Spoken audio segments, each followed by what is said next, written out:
Hello दोस्तों, lecture number first में हमने देखा कि उत्पादन के 4 संसाधनों में से एक मानव संसाधन भी है, जिसे हमने मानव पूंजी कहा था। मानव पूंजी उत्पादन के 4 संसाधनों में से सबसे ज़्यादा महत्वपूर्ण है। वही लेक्चर नंबर 2 में हमने उत्पादन के 3 प्रमुख कारकों जैसे भूमि, श्रम और भौतिक पूंजी पर चर्चा कर उन्हें समझने की कोशिश की थी।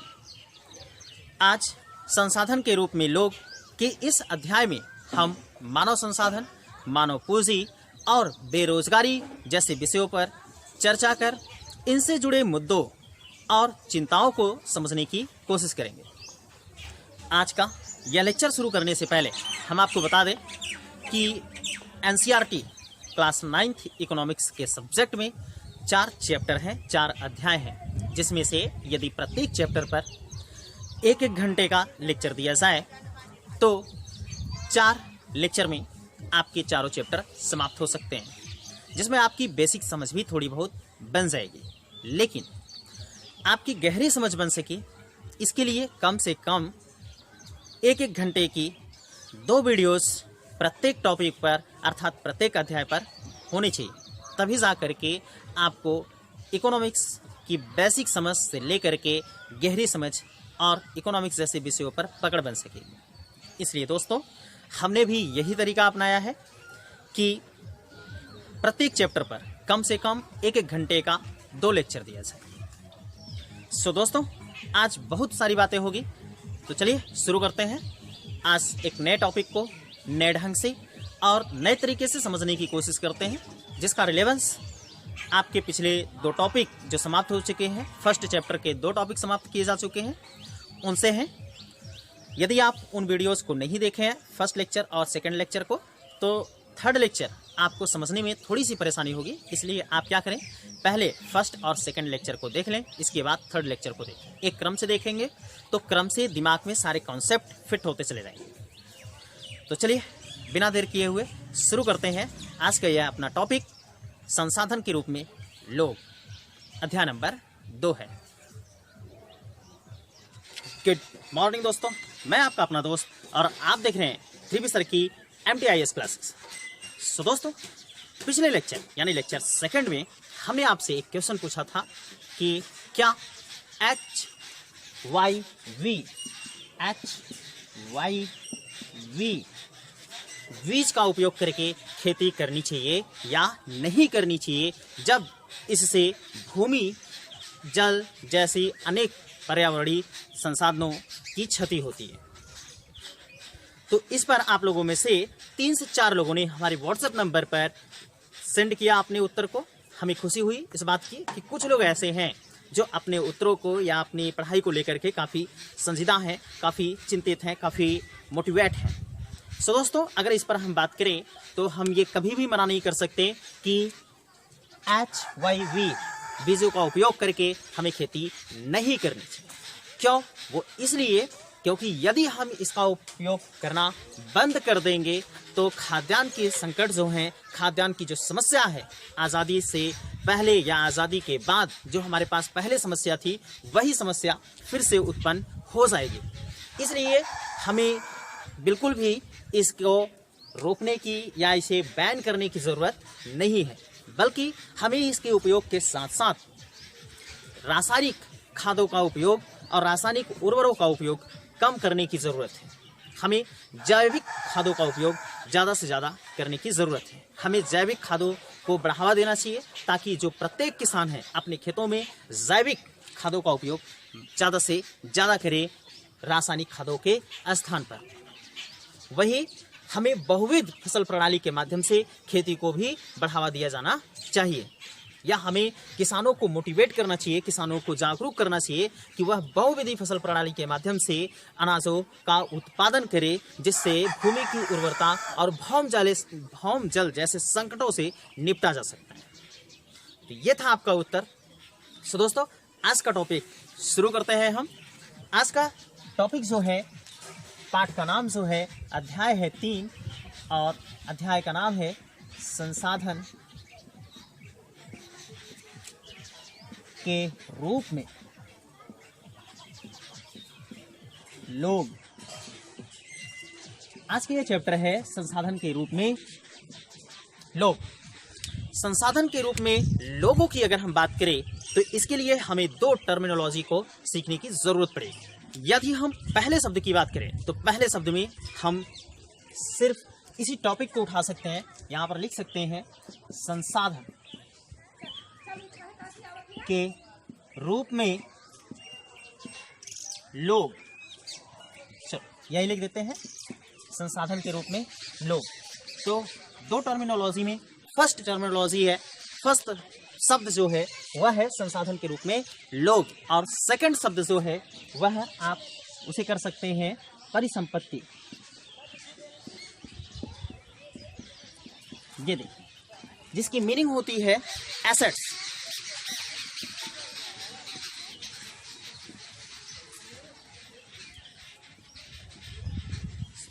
हो गया, तो जिसकी मीनिंग है एसेट्स। ध्यान रखेंगे, इन शब्दों को सीख करके ही हम आगे बढ़ पाएंगे, अदरवाइज आगे के टॉपिक जो हमें सीखने हैं इस चैप्टर के अंतर्गत वो समझ में नहीं आएंगे। इसलिए बेहद जरूरी है कि आप इन दो शब्दों को समझने की कोशिश करें। एक तरफ है परिसंपत्ति और दूसरा शब्द जो हमने लिया है वह संसाधन के रूप में लोग, यानी पहला जो पाठ का नाम है हमने उसी शब्द को उठा करके यहाँ पर लिख रखा है। तो यह हमें समझने की जरूरत होगी कि यहाँ पर जो संसाधन के रूप में लोग है इसके स्थान पर हम मानव संसाधन भी कर सकते हैं, यानी इसी को संसाधन के रूप में जो लोग हैं इन्हीं को मानव संसाधन भी कहा जाता है। तो हम यहाँ लिख सकते हैं मानव संसाधन। ह्यूमन रिसोर्सेज की बात हो रही है, मानव संसाधन की बात हो रही है, हमें मानव संसाधन को बेहतर ढंग से समझने की जरूरत पड़ेगी। ये दो शब्द हैं हमारे पास, हम इसको दो कर सकते हैं, हम इसको नंबर 1 कर सकते हैं। यदि हम मानव संसाधन की बात करें तो मानव संसाधन का तात्पर्य ऐसे संसाधन या ऐसे व्यक्तियों से होता है जो उत्पादन में सहायक होते हैं। फिर से ध्यान से समझें, मानव संसाधन का तात्पर्य, मानव संसाधन का तात्पर्य ऐसे व्यक्तियों से होता है जो उत्पादन में सहायक होते हैं। ठीक है, गॉट इट। तो ध्यान में रखेंगे, जो उत्पादन में सहायक।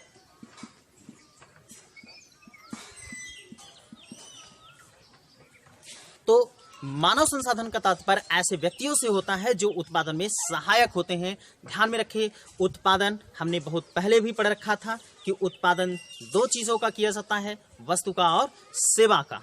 तो ऐसा कोई भी व्यक्ति जो उत्पादन में सहायक होता है या उत्पादन में सहायता करता है उसे हम मानव संसाधन कह सकते हैं। जैसे एक किसान भी क्या करता है, खेतों में अनाज उगाता है, वह भी मानव संसाधन है। मैं आपको पढ़ा रहा हूँ, मैं भी क्या हूँ, एक मानव संसाधन हूँ। और घर पे जो भी लोग हैं वह सभी मानव संसाधन कहे जा सकते हैं, मानव संसाधन कहे जाएंगे। लेकिन यहाँ पर सबसे बड़ी बात एक है कि जिसे जानने की जरूरत है, मानव संसाधन खास तौर पर आपके 15 साल से लेकर के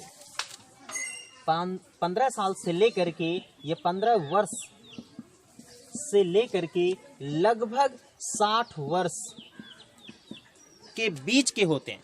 मानव संसाधन 15 वर्ष से लेकर के लगभग 60 वर्ष के बीच के होते हैं। इसको ऐसे समझ सकते हैं कि आप लोग पॉलिटिकल साइंस पढ़े होंगे। पॉलिटिकल साइंस में ये लिखा गया है कि 6 से 14 वर्ष के जो बच्चे हैं इनके लिए कार्य जरूरी नहीं है, बल्कि इनके लिए प्रारंभिक जरूरी शिक्षा है।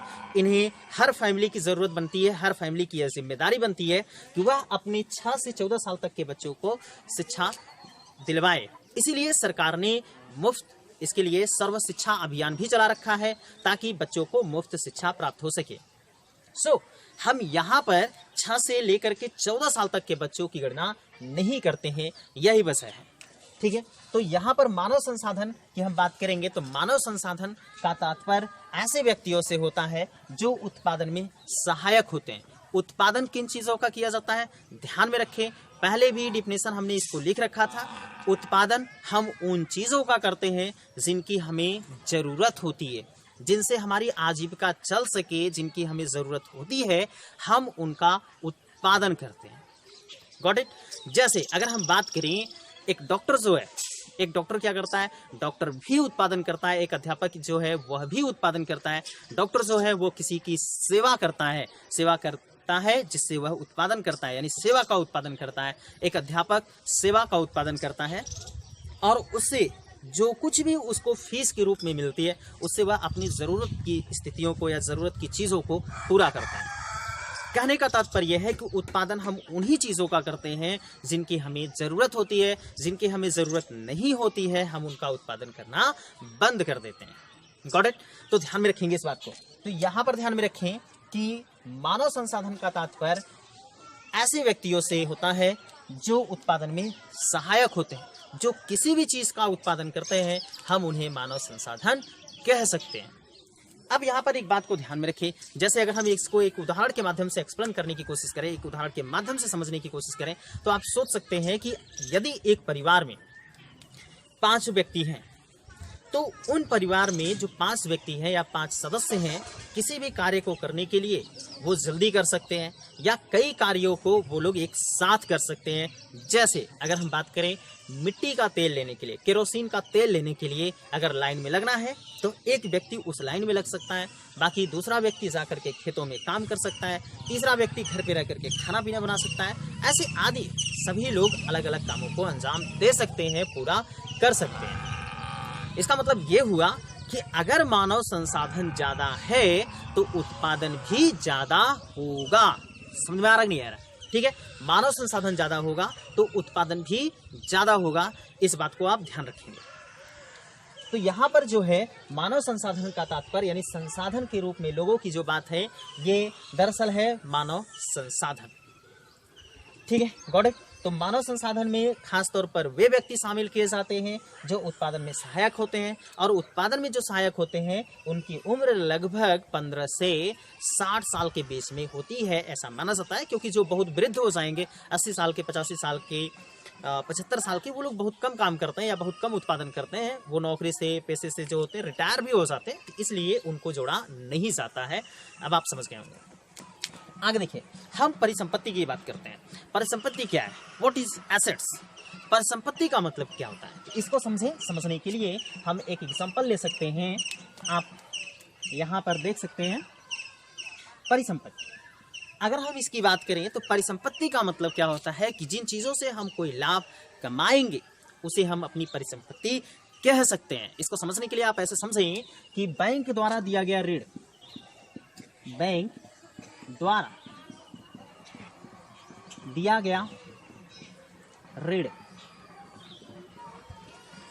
बैंक द्वारा दिया गया ऋण भी क्या है? एक परिसंपत्ति है। किसकी परिसंपत्ति होगी? ये सबसे बड़ी बात मायने रखती है। तो बैंक द्वारा जो दिया गया ऋण होता है वह बैंक की परिसंपत्ति होगी, नॉट मी और यू। यानी कहने का मतलब ना कि मेरी परिसंपत्ति होगी और ना ही आपकी परिसंपत्ति होगी, बल्कि वह बैंक की परिसंपत्ति होगी। कैसे? इसको आप ऐसे समझ सकते हैं कि बैंक क्या करता है? आपको ऋण देगा, हमें ऋण देगा। जब बैंक हमें ऋण देगा तो वो हमसे क्या करता है? ब्याज के तौर पर मुनाफा लेता है। तो क्या कर रहा है? उसकी मूलधन जो है वह तो है ही, और उसके बदले में वह ब्याज भी ले रहा है। यही क्या है? उसकी परिसंपत्ति है, जिससे वो यानी कहने का तात्पर्य है कि परिसंपत्ति का मतलब क्या होता है कि जिनसे हम लाभ कमाएंगे वो क्या है? परिसंपत्ति। किसी भी क्षेत्र में हम निवेश करके उस चीज को या जिस भी क्षेत्र में हम निवेश करते हैं उस क्षेत्र को परिसंपत्ति में बदल सकते हैं। जैसे अगर गॉट इट, इसको आप समझने के लिए आप ऐसे समझें कि यदि माता पिता हमें पढ़ाते लिखाते हैं तो उनकी एस्पेक्ट होती है, उनकी इच्छाएं होती है, उनके विश्वास होते हैं या उनकी मनसा होती है, ज़रूरतें होती है कि नहीं मेरा बेटा पढ़ेगा लिखेगा, मेरा बेटा या मेरी बेटी जो भी है वो पढ़ेंगे लिखेंगे, बड़े होंगे, डॉक्टर इंजीनियर या कुछ किसी और पोस्ट पर जाएंगे, तो वो जो भी उत्पादन करेंगे यानी जो भी कमाएंगे उसका लाभ उनके माता पिता को होगा। इसलिए वो आपकी शिक्षा में निवेश करते हैं, वो हमारी शिक्षा में निवेश करते हैं। इस तरह से यानी वो हमसे लाभ लेना चाहते हैं। यही बात आ रही नहीं आ रही? देखिए, वो हमसे लाभ लेना चाहते हैं क्योंकि वो हमें पढ़ाए थे, हमारी शिक्षा में वो निवेश किए थे, हमारी शिक्षा में वो खर्च किए थे, और अब हमसे लाभ लेने की उम्मीद रखते हैं। इसमें कोई भी गलत नहीं है, बिल्कुल भी गलत नहीं होती है। तो इस बात को ध्यान में रखें कि जब हम किसी क्षेत्र में निवेश करते हैं तो जिस क्षेत्र में हम निवेश करते हैं हम उसे परिसंपत्ति के रूप में बदल सकते हैं, कह सकते हैं। जैसे यहाँ पर हमने कहा कि बैंक जिन पैसों को ऋण के रूप में हमें देती है उसी पैसे के बदले में, उसी मुद्रा के बदले में वह हमसे ब्याज लेती है। तो वह जो पैसा हमें दिया गया था बैंक के द्वारा वह उस बैंक की परिसंपत्ति कहलाएगी। Got it? समझ गए होंगे। परिसंपत्ति का मतलब जो हमारी जिम्मेदारियां होती हैं वे हमारी क्या है? परिसंपत्ति हैं, यानी हमें देना पड़ेगा, लेकिन वो हमारी परिसंपत्ति नहीं है बल्कि दूसरे की परिसंपत्ति होगी जिसको हमें देना है। आगे बढ़ते हैं। आप एक बात को समझें, इसको एक एग्जांपल के माध्यम से दूसरी तरह से समझने की कोशिश करेंगे। मान लीजिए आप किसी से क्या करते हैं? दोस्ती करते हैं। किसी को आपने कहा कि हम आपसे दोस्ती करना चाहते हैं और सामने वाले व्यक्ति ने एक बार आपको मना कर दिया, लेकिन फिर आप थोड़ा सा आगे पीछे इधर उधर घूमते रहे और आपने फिर से प्रपोजल दिया कि यार प्लीज ना मान जाइए। वो आपसे सामने वाला दोस्ती कर लेता है। अब पता है आपको साथ क्या होगा? अब आपके साथ कुछ अलग होगा। अब आप उस व्यक्ति के जिसके साथ आपने दोस्ती की है मैक्सिमम टाइम ऐसा होता है कि आप उसके परिसंपत्ति बन जाएंगे। जैसे अब आप चाय की दुकान पर जाएंगे तो क्या होगा? चाय पीते समय जैसे ही आप चाय पी लेंगे, अगर सामने वाला पैसा दे रहा है, कोई व्यक्ति पैसा दे रहा है, तो आप बोलेंगे नहीं यार रहने दो, हम दे देते हैं। आप निकाल करके उसको पैसे दे दिए दुकान। तो देखिए वो क्या कर रहा है? जो व्यक्ति आपके साथ गया, जिससे आपने दोस्ती की, वो आपसे लाभ लिया नहीं, चाय के पैसे आपको देने पड़े, उसको नहीं देना पड़ा, यानी उसका पैसा बच गया। वो जो कुछ भी खाया आपके पैसे से खाया, यानी आपका पैसा एक तरह से वो ले करके और वो चाय पी लिया, ऐसा कहा जा सकता है। मतलब जस्ट ये एग्जांपल के तौर पर आपको समझाने की हम कोशिश कर रहे हैं। बिल्कुल भी ऐसा नहीं है कि हर जगह ऐसा आप अप्लाई करेंगे, बट ये एग्जांपल के तौर पर आप इसे कह सकते हैं कि आप उनकी परिसंपत्ति है। आप अपनी माता पिता के परिसंपत्ति है, क्योंकि माता पिता हमें निवेश करते हैं और वो हमसे इच्छाएं या संभावनाएं रखते हैं कि हम उन्हें कुछ लाभ दें। Got it? आप समझ गए होंगे परिसंपत्ति का मतलब क्या होता है। ठीक है, तो आप इनको लिख सकते हैं कि परिसंपत्ति ये होती है, बैंक द्वारा दिया गया ऋण बैंक की परिसंपत्ति होती है। बैंक की परिसंपत्ति।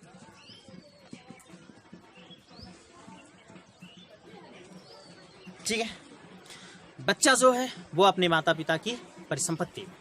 तो यहां तक आप समझ गए होंगे संसाधन के रूप में लोग। यहां पर हमने आपको बताया कि संसाधन यानी आप इसको ऐसे कह सकते हैं कि वे सभी व्यक्ति जो उत्पादन के कार्यों में सहायक होते हैं वह सभी मानव संसाधन कहलाते हैं। ठीक है, गॉट इट? आप इसको समझ गए हैं। आगे बढ़ते हैं और अगले टॉपिक को सीखने और समझने की कोशिश करते हैं। इसी से संबंधित अब आपका दरअसल इंटरेस्टिंग टॉपिक शुरू होता है। अब यदि हम इस अध्याय की बात करें तो यह अध्याय मानव संसाधन को परिसंपत्ति के रूप में बदलने की बात करता है। ध्यान में रखें, इसीलिए मैंने इस शब्द को बताया। यह अध्याय जो है अध्याय नंबर 2, टॉपिक नंबर 2 मानव संसाधन को परिसंपत्ति के रूप में बदलने की बात करता है, अर्थात मानव संसाधन को परिसंपत्ति के रूप में या देखने की बात करता है। तो चलिए शुरू करते हैं और समझने की कोशिश करते हैं कि किस तरह से हम मानव संसाधन को परिसंपत्ति के रूप में बदल सकते हैं जिससे हमें लाभ हो। ध्यान में रखिए, अभी हमने आपको बताया कि अगर परिसंपत्ति है तो उससे लाभ होगा, इसलिए सभी लोग चाहते हैं कि हमारी कोई भी चीज हो हम उसे परिसंपत्ति के रूप में बदले। तो साथियों, अब तक हमने ये समझा कि यदि मानव जनसंख्या ज्यादा होगी तो इसका मतलब कि मानव संसाधन ज्यादा हो सकता है। ठीक है, बेहतर होगा या नहीं होगा इसकी बात हम नहीं कर रहे हैं, बट अगर मानव जनसंख्या ज्यादा है तो मानव संसाधन भी ज्यादा हो सकता है। अगली बात करें तो यदि मानव संसाधन ज्यादा होगा तो मानव उत्पादन भी ज्यादा करेगा, क्योंकि हमने कहा कि मानव संसाधन उन्हीं व्यक्तियों को कहा जाता है जो उत्पादन में सहायक होते हैं। और उत्पादन में कौन सहायक होता है? तो लगभग 15 से 60 साल की उम्र के जो बच्चे होते हैं या जो व्यक्ति होते हैं वे सहायक होते हैं। तो चलिए शुरू करते हैं अपने टॉपिक को और समझने की कोशिश करते हैं। यहाँ पर बात करते हैं, अगर हम बात कहें भारत की बात करें, चलिए हम भारत को समझने की कोशिश करते हैं, भारत के नज़रिए से समझने की कोशिश करते हैं कि भारत में जो मानव संसाधन है उसे हम किस रूप में देखते हैं। अगर हम भारत की बात करें तो भारत में मानव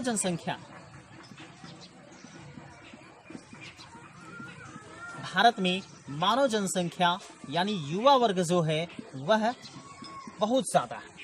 इसीलिए तो कहा जाता है कि भारत युवाओं का देश है, भारत युवा देश है। ठीक, यदि अगर मानव जनसंख्या भारत में अधिक है तो इसका मतलब कि भारत में मानव संसाधन ज्यादा है।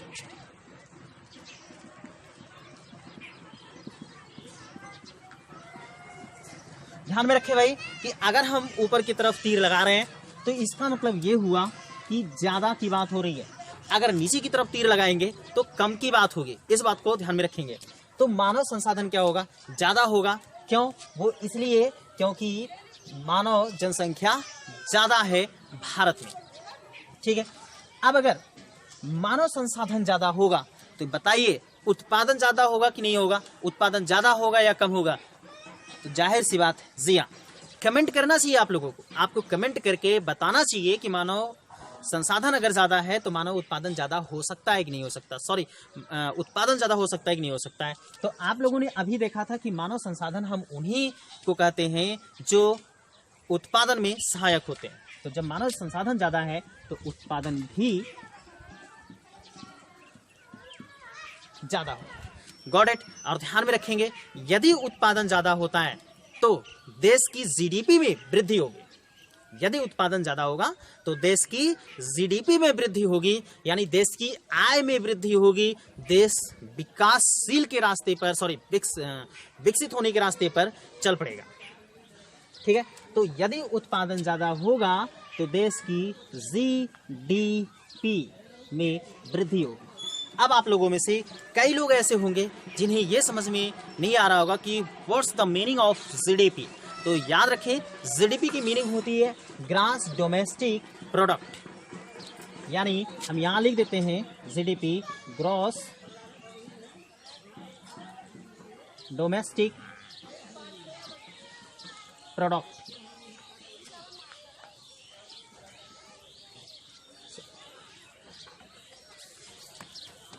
सकल घरेलू उत्पाद, हिंदी सुन लीजिएगा, सकल घरेलू उत्पाद। ठीक है, तो ये जीडीपी का फुल फॉर्म होता है ग्रॉस डोमेस्टिक प्रोडक्ट। इसके बारे में हम आगे पढ़ेंगे। बस अभी के लिए आप ये जानते रहिएगा कि देश में उत्पादन से संबंधित है। अगर उत्पादन ज्यादा होगा इसका मतलब देश की जीडीपी ज्यादा हो रही है। अगर उत्पादन कम होगा तो देश की जीडीपी कम हो जाएगी। इसी को आप इस तरह से समझते रहेंगे। ठीक है, तो हमने क्या कहा, यदि मानव जनसंख्या भारत में ज्यादा है तो मानव संसाधन भी ज्यादा हो सकता है, और यदि मानव संसाधन ज्यादा होगा तो उत्पादन भी ज्यादा होगा। और जब उत्पादन ज्यादा होगा तो देश की जीडीपी में वृद्धि होगी। और जब देश की जीडीपी में वृद्धि होगी इसका मतलब देश विकसित राष्ट्र की ओर बढ़ चलेगा। यानी हम चाहते हैं ना कि हम विकसित हों। हर देश चाहता है कि हम सबसे ज्यादा धनी देश बन जाए, तो भारत भी चाहेगा। ऐसा बिल्कुल भी नहीं है कि हम नहीं चाहेंगे। भाई क्या आप नहीं चाहते हैं कि आपके घर ज्यादा पैसे आ जाएं? आप चाहते होंगे, आपका पड़ोसी चाहता होगा। यदि आप लोगों में से कई लोग ऐसे भी होते हैं, लोग कहते हैं कि सर हमारे पड़ोसी जो हैं हमसे बहुत ज़्यादा जलते हैं। तो क्यों जलते हैं? आप लोगों में से ये भी बहुत से लोग कहते हैं कि सर हमारे घर के लोग थोड़ा सा आगे बढ़ गए हैं, इसलिए हमारे पड़ोसी जो हैं वो हमसे जलते हैं। तो यही चीज़ है, यानी कहने का मतलब हर एक व्यक्ति आगे बढ़ना चाहता है। तो यहाँ पर अगर उत्पादन ज़्यादा होगा तो देश की जीडीपी ज़्यादा होगी। यह एक सकारात्मक पहलू है, आप इसे कह सकते हैं सकारात्मक।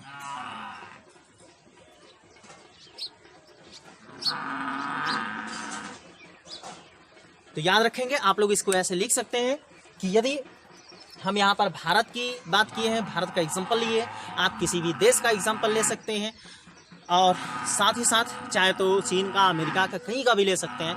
तो यहाँ पर हमने भारत का एग्जाम्पल लिया है, ये भारत का एग्जाम्पल है, उदाहरण है। अब यहाँ पर एक प्रश्न उठता है, ये है कि सर ये बताओ, भारत पूरे विश्व में जनसंख्या की दृष्टि से नंबर 2 पर है। यानी पूरे विश्व में सबसे ज़्यादा जनसंख्या चीन की है, इसके बाद 2 पर भारत आता है। तो सबसे ज़्यादा इसका मतलब कि चीन की मुद्रा होनी चाहिए थी, चीन की जीडीपी होनी चाहिए थी, उसके बाद भारत की होनी चाहिए थी। लेकिन फिर भारत में जीडीपी कम क्यों रहता है? चीन, अमेरिका या बाकी, खास तौर पर अगर हम बात करें, हम जापान को ले लें तो जापान की जीडीपी से कम हमारी जीडीपी हो जाती है।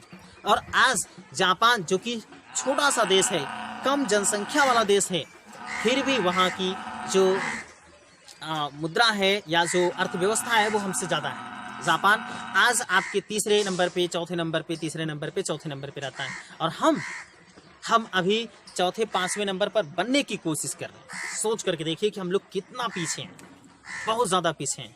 और जापान जहाँ की मानव संसाधन भी कम है, लेकिन फिर भी वहाँ की जीडीपी ज़्यादा है और वह विकसित राष्ट्र है। ये हम समझेंगे। ये काफ़ी इंपॉर्टेंट पहलू है, काफ़ी इंपॉर्टेंट मुद्दा है, जिसको आपको समझ में आना चाहिए, और आप ही को नहीं, हर एक व्यक्ति को समझ में आनी चाहिए कि आखिर जापान की जो अर्थव्यवस्था है वो हमसे ज़्यादा, यानी भारत से ज़्यादा कैसे। कई लोग ये कहेंगे कि सर वहाँ पर टेक्नोलॉजी है, तो क्या भारत में टेक्नोलॉजी नहीं है? अब कई लोग कहेंगे कि सर वहाँ ज़्यादा टेक्नोलॉजी है, अच्छी टेक्नोलॉजी है। तो भाई वो अच्छी टेक्नोलॉजी आई कैसे?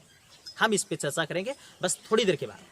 यहाँ पर अगर हम बात करें तो यहाँ पर हम देख रहे थे कि भारत के संदर्भ में, भारत में मानव जनसंख्या ज़्यादा है, यानी युवाओं का देश है। और जब युवाओं का देश है, जनसंख्या ज़्यादा है, तो हम ये कह सकते हैं कि मानव संसाधन ज़्यादा होगा। और जब मानव संसाधन ज़्यादा होगा तो हम ये कह सकते हैं कि उत्पादन भी ज़्यादा होगा। और जब उत्पादन ज़्यादा होगा तो देश की जीडीपी में वृद्धि होगी। यह किसी देश का सकारात्मक पक्ष है, सकारात्मक पहलू है। लेकिन इसका नकारात्मक प्रभाव भी होता है। नकारात्मक प्रभाव की अगर हम बात करें तो हम यहाँ पर कह सकते हैं कि भारत में, यानी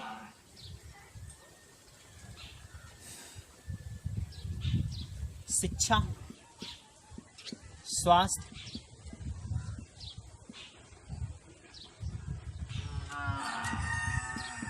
भोजन जैसी सुविधाएं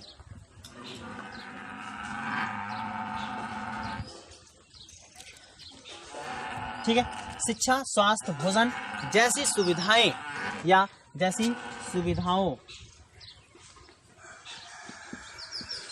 तक जनसंख्या की पहुंच,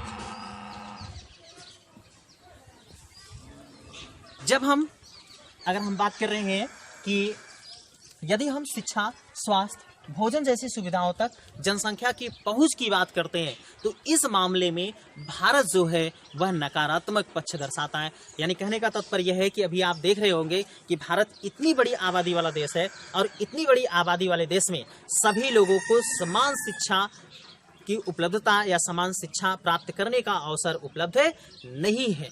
बहुत से हमारे समाज में बहुत से ऐसे एरियाज हैं, ऐसे लोग हैं जो इतनी गरीबी में हैं, जी रहे हैं, अपने जीवन यापन को व्यतीत कर रहे हैं, को उनके लिए 2 वक्त की रोटी ही बहुत मुश्किल से जुट पाता है। दिन भर की मेहनत के बाद शायद 2 वक्त की रोटी मिल पाती है। और कई लोग तो ऐसे भी हैं कि जो कम से कम एक दिन में एक ही टाइम का भोजन प्राप्त कर पाते हैं। यानी हम कह सकते हैं कि मैक्सिमम ज़्यादा से ज़्यादा एक ही टाइम भोजन प्राप्त कर पाते हैं। तो अगर हम इसकी बात करते हैं कि शिक्षा, स्वास्थ्य, भोजन जैसी सुविधाओं तक जनसंख्या की पहुंच की बात करते हैं कि जनसंख्या को इतनी ये सभी सुविधाएं मिले, तो इस मामले में हम पीछे रह जाते हैं। इस मामले में यानी भारत की जो स्थिति है वो सकारात्मक न होकर के, सकारात्मक नहीं है, आप यहाँ देख सकते हैं, सकारात्मक न होकर के बल्कि नकारात्मक पक्ष दर्शाता है। तो यहाँ पर आप कह सकते हैं कि सर अगर हम शिक्षा, स्वास्थ्य और भोजन जैसी सुविधाओं तक जनसंख्या की पहुंच की बात करें, या जनसंख्या की पहुंच की बात करें कहाँ, शिक्षा, अच्छे भोजन और स्वास्थ्य सुविधाओं तक की पहुंच की बात करें, तो इस मामले में भारत जो है वह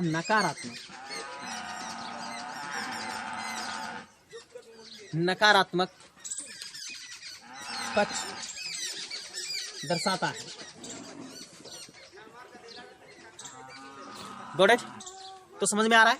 ध्यान में रखें कि अगर हमने क्या कहा कि यहाँ पर भारत के एग्जाम्पल को हमने लिया इसको समझने के लिए कि मानव संसाधन के रूप में, तो अगर मानव जनसंख्या ज़्यादा है तो मानव संसाधन ज़्यादा हो सकता है, और मानव संसाधन ज़्यादा हो सकता है तो उत्पादन भी ज़्यादा हो सकता है, और उत्पादन ज़्यादा होगा तो जीडीपी भी ज़्यादा होगा, और जो कि यह एक सकारात्मक पक्ष है।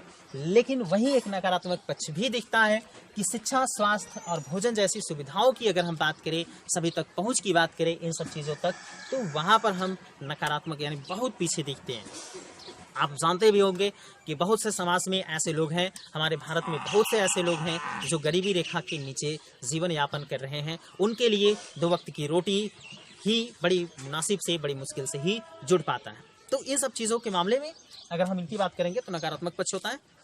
बहरहाल हम इनकी बात नहीं करते हैं, हम बल्कि यह समझने की कोशिश करते हैं, या आप समझने की कोशिश करेंगे कि ये जो शिक्षा, स्वास्थ्य, भोजन जैसी सुविधाओं तक लोगों की पहुंच नहीं हो पा रही है, हम इनको कैसे मानव संसाधन में या मानव परिसंपत्ति में बदल सकते हैं। ध्यान में रखें, मुद्दा यह नहीं है कि शिक्षा, स्वास्थ्य, भोजन जैसी सुविधाओं तक हम यानी जनसंख्या की पहुंच नहीं है, बल्कि मुद्दा ये है कि हमें ये समझना चाहिए कि सर हम इनके लिए क्या करें, हम इनके लिए कौन सा उपाय करें या कैसी नीति अपनाएं कि हम इन्हें परिसंपत्ति के रूप में बदल दें, देश की कम से कम देश की परिसंपत्ति के रूप में बदल दें। अगर ध्यान रखें, अगर कोई परिसंपत्ति के रूप में व्यक्ति बदलता है तो निश्चित रूप से उससे क्या होगा, वह उत्पादन करेगा और उससे दूसरे लोग लाभ लेंगे। ठीक है, तो हम यहाँ पर इनकी बात करते हैं कि हम इन्हें परिसंपत्ति के रूप में कैसे बदल सकते हैं। तो ध्यान रखें, हमने एक फिगर ड्रॉ कर रखा है, इसकी हम उपाय की बात करते हैं, इस नकारात्मक पक्ष के उपाय की बात करते हैं। ध्यान में रखें, हम इनके उपाय की बात करते हैं। उपाय ठीक है, दिख रहा है ना? ठीक है। तो अगर हम उपाय की बात करें तो देखें, शिक्षा, स्वास्थ्य,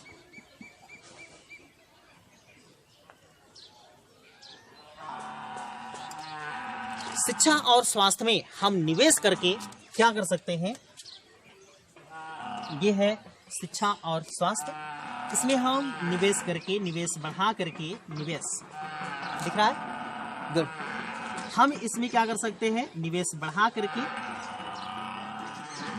जैसे ही हम शिक्षा और स्वास्थ्य में निवेश बढ़ाएंगे तो आप एक बात बताइएगा कि व्यक्ति क्या होगा। जी हाँ, हम आप ही की बात कर रहे हैं, जो मानव संसाधन है, यहाँ पर मानव संसाधन, तो यहाँ पर मानव संसाधन है, मानव संसाधन बदल जाएगा। किस में बदल जाएगा? बदल जाएगा मानव पूंजी में।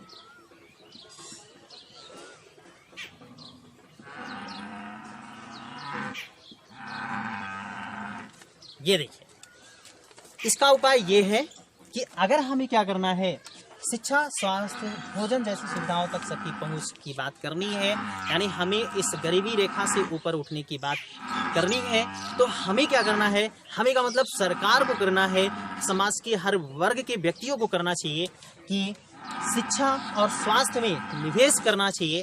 यदि हम शिक्षा और स्वास्थ्य में निवेश करेंगे तो जो वहाँ पर मानव संसाधन है, यानी जिसके कार्य करने की क्षमता है, वह बदल जाएगा किसमें, मानव पूंजी में।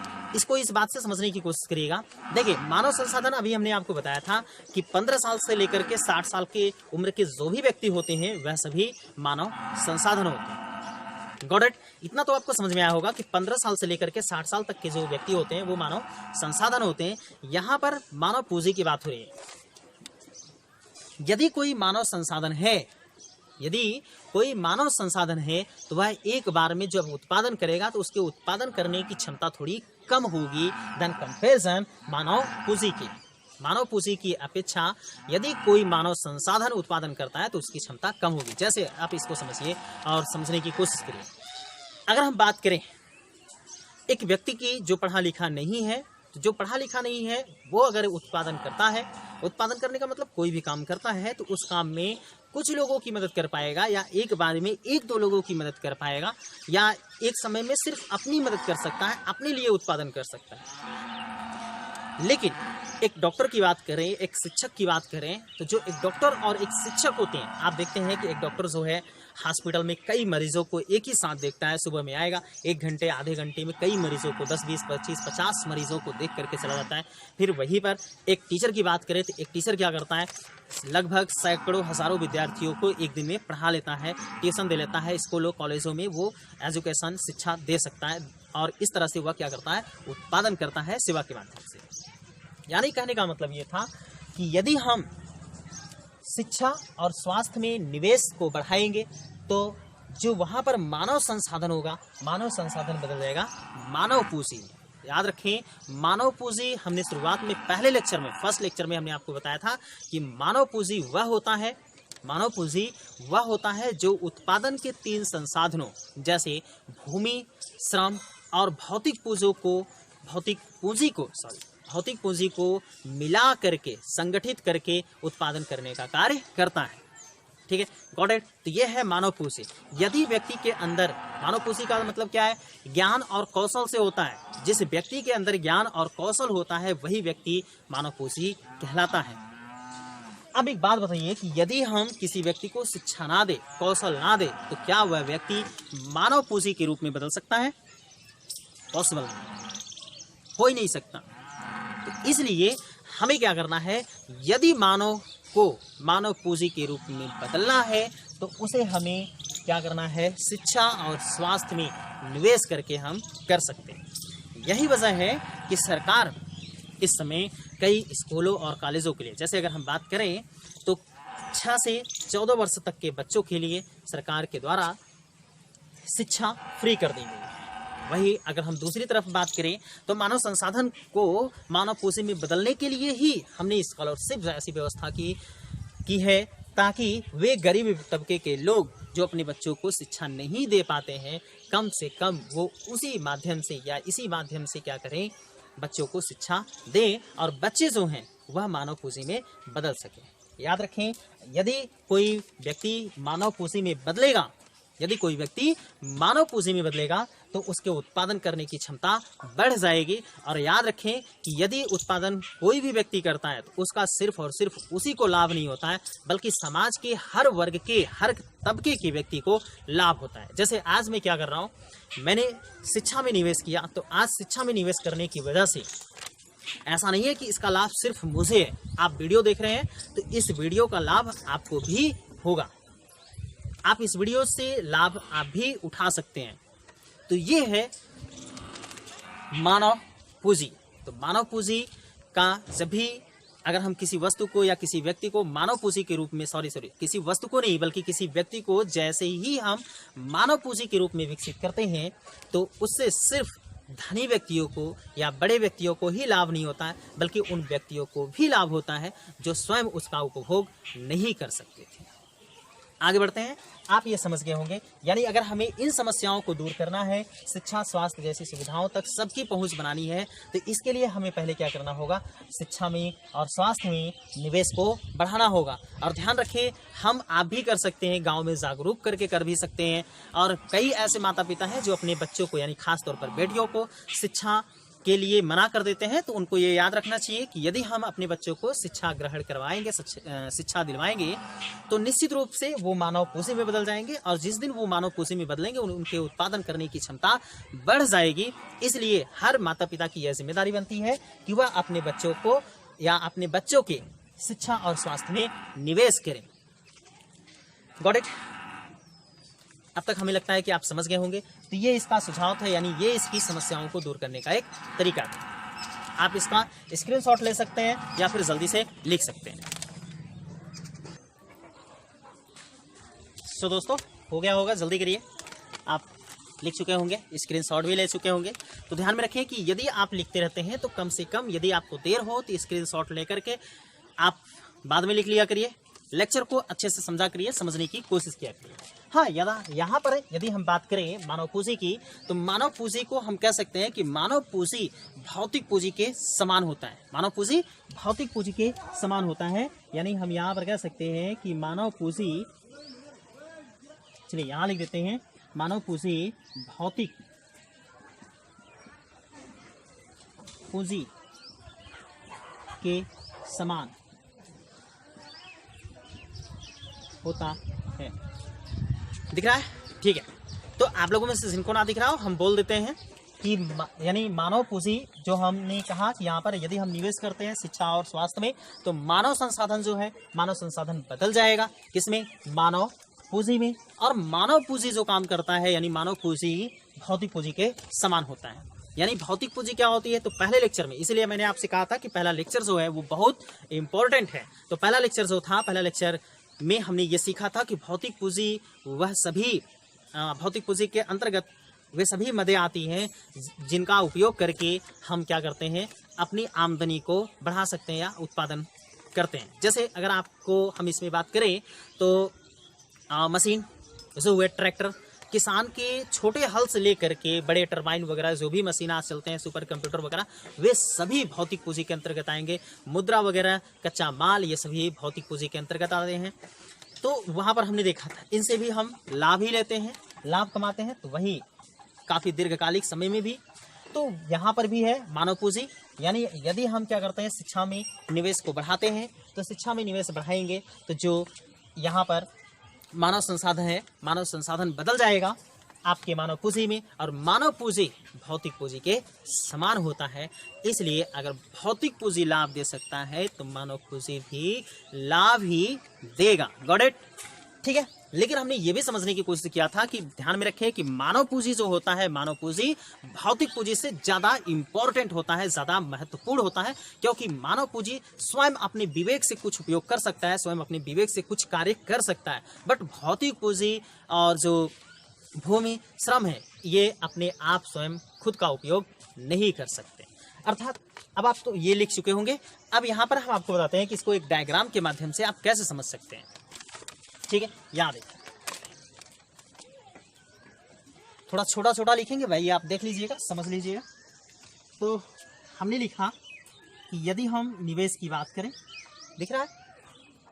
सॉरी, ठीक है, निवेश की बात करें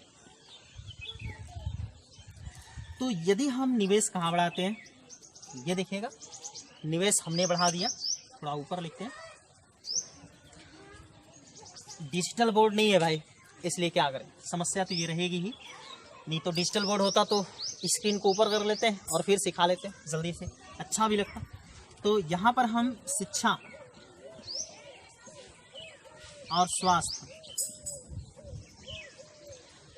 और स्वास्थ्य में जब हम निवेश करते हैं तो यह जो होगा, यहाँ से लोग निकलेंगे, मानव संसाधन जो निकलेगा वह ज़्यादा शिक्षित,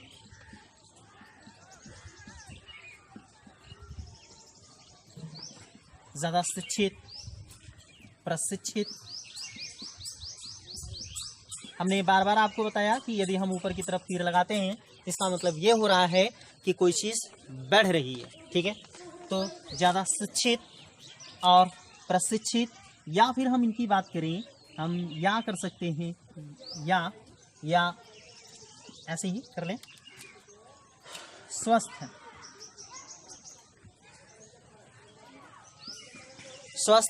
लोगों की जो है जनसंख्या बढ़ेगी, स्वस्थ लोगों की जनसंख्या बढ़ेगी।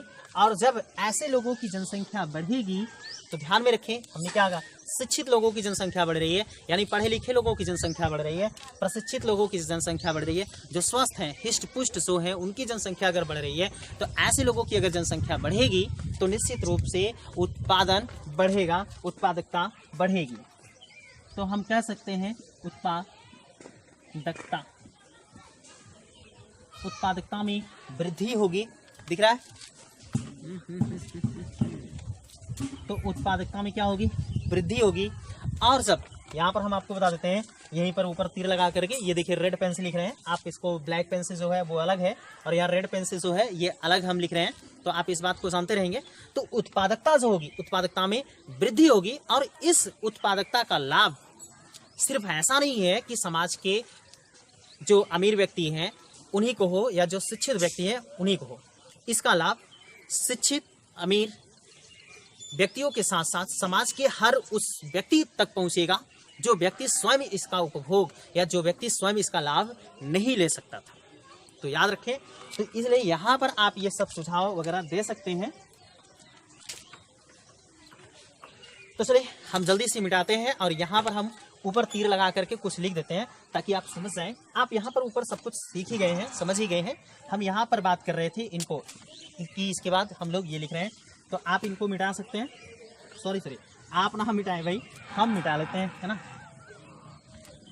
तो चलिए मिट गया है। अब हम यहाँ पर बात कर लेते हैं। यहाँ पर हमने उत्पादकता लिखी है, तो उत्पादकता को हम थोड़ा सा ऊपर कर लेते हैं। स्वस्थ आपको दिख रहा है, तो उत्पादकता की बात कर लेते हैं। उत्पादकता को हम यहाँ लिख लेते हैं, उत्पादकता। तो क्या होगा, उत्पादकता बढ़ जाएगी यदि हमने क्या किया, निवेश किया कहाँ पर, शिक्षा और स्वास्थ्य में। तो यदि हम शिक्षा और स्वास्थ्य में निवेश करते हैं तो जो शिक्षित, प्रशिक्षित और स्वस्थ लोग हैं इनकी संख्या बढ़ेगी, और जब इनकी संख्या बढ़ेगी तो निश्चित रूप से उत्पादकता बढ़ेगी, यानी उत्पादन करने की क्षमता बढ़ेगी, उत्पादन बढ़ेगा। और जब उत्पादन बढ़ेगा तो इसका लाभ, और इसे हम क्या कर सकते हैं, कह सकते हैं यह प्रत्यक्ष रूप से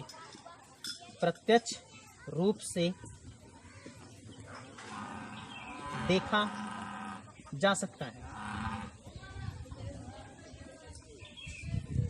यह प्रत्यक्ष रूप से देखा जा सकता है। अब आप इस बात को ध्यान में रखें कि आप देखे होंगे कि जो ज़्यादा गांव में पढ़े लिखे हैं उनको नौकरी मिल जाती है, या फिर वो अगर नौकरी भी नहीं पाते हैं तो उनके जीवन जो है वो काफ़ी अच्छे से चलते हैं। अब उनकी बात हम नहीं कर रहे हैं यार, कि जो लोग क्या करते हैं एक नाम मात्र के लिए डिग्री ले लेते हैं, हम उनकी बात नहीं कर रहे हैं। जो रियल में पढ़ता है, जो व्यक्ति रियल में कौशल सीखता है, वो कहीं ना कहीं उसका उपयोग ज़रूर कर लेता है। अब जो व्यक्ति सिर्फ और सिर्फ नाम के लिए पढ़ाई कर लेता है, नाम के लिए डिग्री ले लेता है, हम उनकी बात नहीं कर रहे हैं, ठीक है। इस बात को ध्यान में रखें। तो जो व्यक्ति रियल में पढ़ता है, अच्छे से पढ़ाई करता है, उसके अंदर इतनी क्षमता आ जाती है, इतनी कौशल आ जाती है कि वह क्या करता है कि यदि उसे नौकरी नहीं भी मिलती है, गवर्नमेंट नौकरी नहीं भी मिलती है, फिर भी वह अपना कोई नया व्यवसाय, नई चीज़ों को शुरू कर सकता है देश के लिए। तो इस बात को ध्यान में रखें। यहाँ पर अगर हम बात करें कि उत्पादकता की बात करें तो इसके बाद उत्पादकता जो है वो बढ़ जाएगी। आप नीचे, इसके नीचे उत्पादकता के नीचे तीर लगा करके लिख सकते हैं। हम क्या करेंगे, ऊपर लिखेंगे, क्योंकि ऊपर दिख रहा है, नीचे आपको नहीं दिखेगा। यदि हम नीचे लिखेंगे तो ये आपको नहीं दिखेगा, इसलिए हम ऊपर लिख रहे हैं और आप क्या करेंगे, आप नीचे तीर लगा करके लिख सकते हैं। तो यहाँ पर आप कह सकते हैं कि परिणाम स्वरूप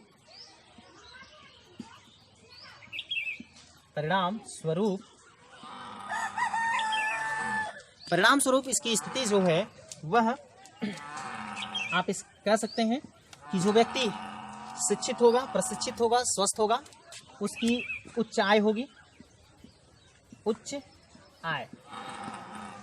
आय होगी, यानी इनकम जो होगा, आमदनी जो होगी वह ज़्यादा होगी। लेकिन इस बात को भी ध्यान में रखें, उस उच्च आय से सिर्फ उसी को लाभ नहीं होगा, बल्कि उसके साथ साथ और भी बहुत से गरीब व्यक्तियों को भी लाभ होगा। इसको एक एग्जाम्पल के माध्यम से समझने की कोशिश करिए।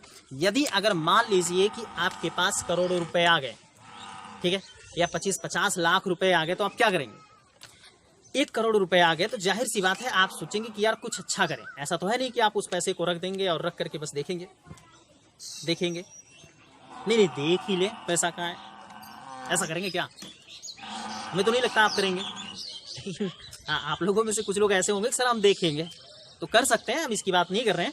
लेकिन ध्यान में रहे कि अगर आपके पास इतने 1 करोड़ रुपए मिलेंगे, आपके पास 1 करोड़ रुपए आएंगे, तो मैक्सिमम लोग ऐसे होंगे जो उन 1 करोड़ रुपयों को कहीं इन्वेस्ट करेंगे, कहीं निवेश करेंगे। चाहे तो वो दुकान खोले, चाहे तो बड़ी फैक्ट्री खोले, कंपनी कारखाना खोले। तो ठीक कहने का मतलब ये था कि जब व्यक्ति कमाता है, व्यक्ति के पास आमदनी बढ़ती है, तो वह व्यक्ति यानी उस उच्च आय से सिर्फ उसी व्यक्ति को लाभ नहीं होता है, बल्कि उसके साथ साथ और भी समाज के गरीब लोगों को भी लाभ होता है उससे। तो इस बात को ध्यान में रखें। जैसे हमने कहा आपके पास 1 करोड़ रुपए हो गए, आपने गांव में या कहीं भी शहर में जा करके आपने कारखाना लगा दिया। जब कारखाना लगाएंगे तो उस कारखाना में ऐसा नहीं है कि सिर्फ और सिर्फ आप काम करेंगे, बल्कि किसी दूसरे मजदूर को वहां पर काम पे रखेंगे। और जब आप मजदूरों को काम पे रखेंगे तो देखिए मजदूरों को लाभ हुआ कि नहीं। वे मजदूर वही हैं जिनको कोई काम नहीं था या जिनको काम मिलना थोड़ा सा मुश्किल था। आप ऐसे लोगों को काम रख सकते हैं, काम दे सकते हैं, और जब वो काम करेंगे तो उनकी भी रोजी रोटी चलेगी, उनकी भी आजीविकाएं चलती रहेंगी और आपकी भी फैक्ट्री या कंपनी चलती रहेगी। आपकी भी ज़रूरत पूरी होगी, उनकी भी ज़रूरत पूरी होगी। इसलिए मैं ये बात कर रहा हूँ कि उच्च आय से यदि हम किसी व्यक्ति के शिक्षा और स्वास्थ्य में निवेश करते हैं तो व्यक्ति शिक्षित प्रशिक्षित होते हैं, तो उससे सिर्फ उन्हीं व्यक्तियों को लाभ नहीं होता बल्कि समाज के हर तबके के, हर वर्ग के व्यक्तियों को लाभ होता है। तो इस बात को ध्यान में रखें। इस उच्च आय से सभी, यानी हम कह सकते हैं समाज के सभी वर्गों को लाभ होता है। Got it? तो समाज के सभी वर्गों को इससे लाभ होता है। अब तक ये आप समझ गए होंगे। चलिए आगे बढ़ते हैं और दूसरी चीजों को समझने की कोशिश करते हैं। तो दोस्तों, अब तक हमने सीखा कि निवेश करके शिक्षा और स्वास्थ्य में हम किसी व्यक्ति को शिक्षित, प्रशिक्षित और स्वस्थ कर सकते हैं।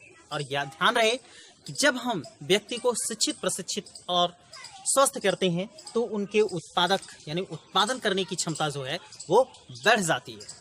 और जब व्यक्ति की उत्पादन करने की क्षमता बढ़ जाएगी तो निश्चित रूप से भविष्य में उच्च आय भी प्राप्त किए जाएंगे उस व्यक्ति के द्वारा जिसने शिक्षा ग्रहण की और जो स्वस्थ है या जिसने कौशल ग्रहण किया। और इसका लाभ समाज के हर वर्ग के, हर तबके के व्यक्ति को मिलेगा। इसका मतलब हम ये कह सकते हैं कि जो मानव पूंजी, हमने यहीं पर यह समझने की कोशिश किया था कि यदि हम शिक्षा और स्वास्थ्य में निवेश करते हैं तो जो मानव संसाधन है वह मानव पूंजी में बदल जाता है। इसका मतलब ये हुआ कि मानव पूंजी एक परिसंपत्ति के रूप में बदल जाता है। मानव पूंजी एक परिसंपत्ति के रूप में बदल जाता है जिससे समाज के हर वर्ग के व्यक्तियों को लाभ मिलता है। यानी कहने का तात्पर्य यह है कि हमें पढ़ाया गया, हम पहले एक मानव संसाधन थे, हमें शिक्षा दी गई, आज हम मानव पूंजी के रूप में बदल रहे हैं। और इसी मानव पूंजी से हमारे माता पिता और समाज के बहुत से ऐसे वर्गों का जिज्ञासाएं या उम्मीदें हैं कि हम उन्हें कुछ न कुछ लाभ दें। जैसा कि शुरुआत में हमने आपको बताया था कि जो परिसंपत्ति है उसकी मीनिंग क्या होती है। परिसंपत्ति का मतलब होता है कि जिनसे हम कुछ लाभ लेंगे। किसी क्षेत्र में हम निवेश करें, लंबे समय में आने के बाद हम उनसे क्या करेंगे, काफी लंबे समय तक लाभ भी लेते रहेंगे। तो ध्यान रहे, इसका मतलब ये हुआ कि यदि हम शिक्षा और स्वास्थ्य में निवेश नहीं करते हैं तो व्यक्ति के उत्पादन करने की क्षमता जो है वो बहुत कम हो जाएगी या मतलब काफी गिर जाएगी। इसलिए सबसे बेहद जरूरी है कि शिक्षा और स्वास्थ्य में निवेश किया जाना चाहिए। हर माता पिता की यह जिम्मेदारी है। माता पिता के साथ साथ सरकारों की भी यह जिम्मेदारी है कि कुछ अभियान चला के उन माता पिता को जागरूक करें जो अभी इन सब चीज़ों से अवेयर नहीं है। आपको कुछ इस टाइप के सुझाव या अपने विचार रखने चाहिए। यदि हम ऐसा करते हैं तो देखिए उत्पादन क्षमता बढ़ जाएगी। इसीलिए आज हमने आपको शुरुआत में ही बता दिया कि भारत सरकार के द्वारा सभी बच्चों को मुफ्त शिक्षा देने का प्रावधान किया गया है। सो डियर स्टूडेंट्स, अब तक आप यहाँ तक समझ चुके हैं। आगे बढ़ते हैं। आगे एक नई टॉपिक, नई हेडिंग होगी, लेकिन उसको समझने के लिए एक उदाहरण के माध्यम से समझने की कोशिश करते हैं। पहले ध्यान से देखिए, समझने की कोशिश करिएगा कि हर एक व्यक्ति जो है, हर एक जीव जो है, खासतौर पर हम व्यक्ति की बात करें क्योंकि अर्थशास्त्र से संबंधित हम ही होते हैं, बाकी और लोग होते हैं, लेकिन केंद्र में मानव होता है। ध्यान में रखें, जब भी हम किसी विषय का अध्ययन करते हैं तो केंद्र में मानव को रख करके अध्ययन किया जाता है। तो यहाँ पर अगर हम बात करें तो मानव की बात कर रहे हैं। इसका मतलब मानव जितने भी कार्यों को करता है, जितनी भी क्रियाओं को करता है, मानव अनेक क्रियाओं को करता है अपनी आजीविका चलाने के लिए, अपनी ज़रूरतों को पूरा करने के लिए मानव अनेक प्रकार की क्रियाओं को करता है। इन क्रियाओं को जो वह व्यक्ति करता है यानी मानव करता है, हम आप करते हैं, इन क्रियाओं को हम 3 वर्गों में, 3 क्षेत्रकों में बांट सकते हैं। हम इन्हीं की बात करने चल रहे हैं। यानी मानव के द्वारा जितनी भी क्रियाएं की जाती हैं उन क्रियाओं को हम 3 वर्गों में, 3 क्षेत्रकों में बांट सकते हैं। इसकी बात गॉट इट? तो ध्यान समझे, शुरू करते हैं। तो हम यह कह सकते हैं कि मानव के द्वारा किए गए क्रियाओं को 3 वर्गों में बांटा जा सकता है। तो हेडिंग बना सकते हैं आप लोग यहाँ पर, मानव के द्वारा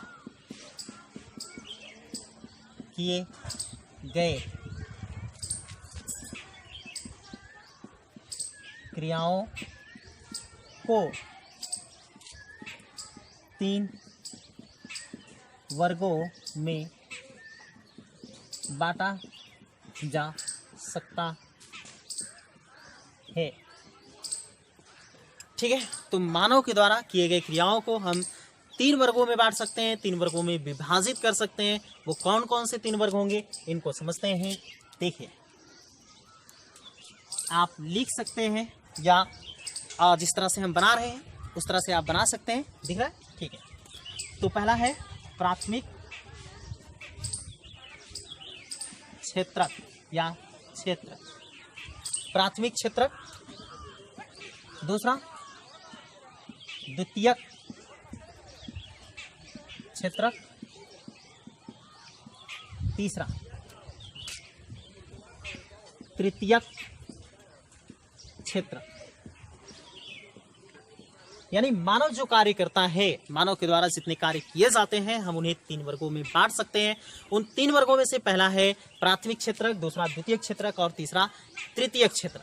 प्राथमिक क्षेत्रक के अंतर्गत प्राकृतिक चीजों से संबंधित जो कार्य किए जाते हैं मानव के द्वारा, वे सभी प्राथमिक क्षेत्रक के अंतर्गत आते हैं। जैसे अगर हम बात करें तो हम कह सकते हैं कृषि, एग्जाम्पल के तौर पर हम यहाँ लिख सकते हैं कृषि, वानिकी। हाँ, वानिकी का मतलब बागवानी से होता है, जो बागवानी की जाती है वही वानिकी की बात कर रहे हैं हम लोग। वानिकी, पशुपालन,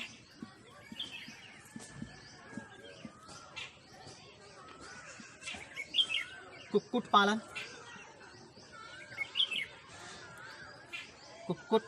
पालन,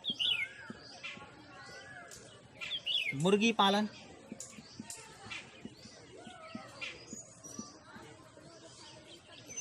खनन एवं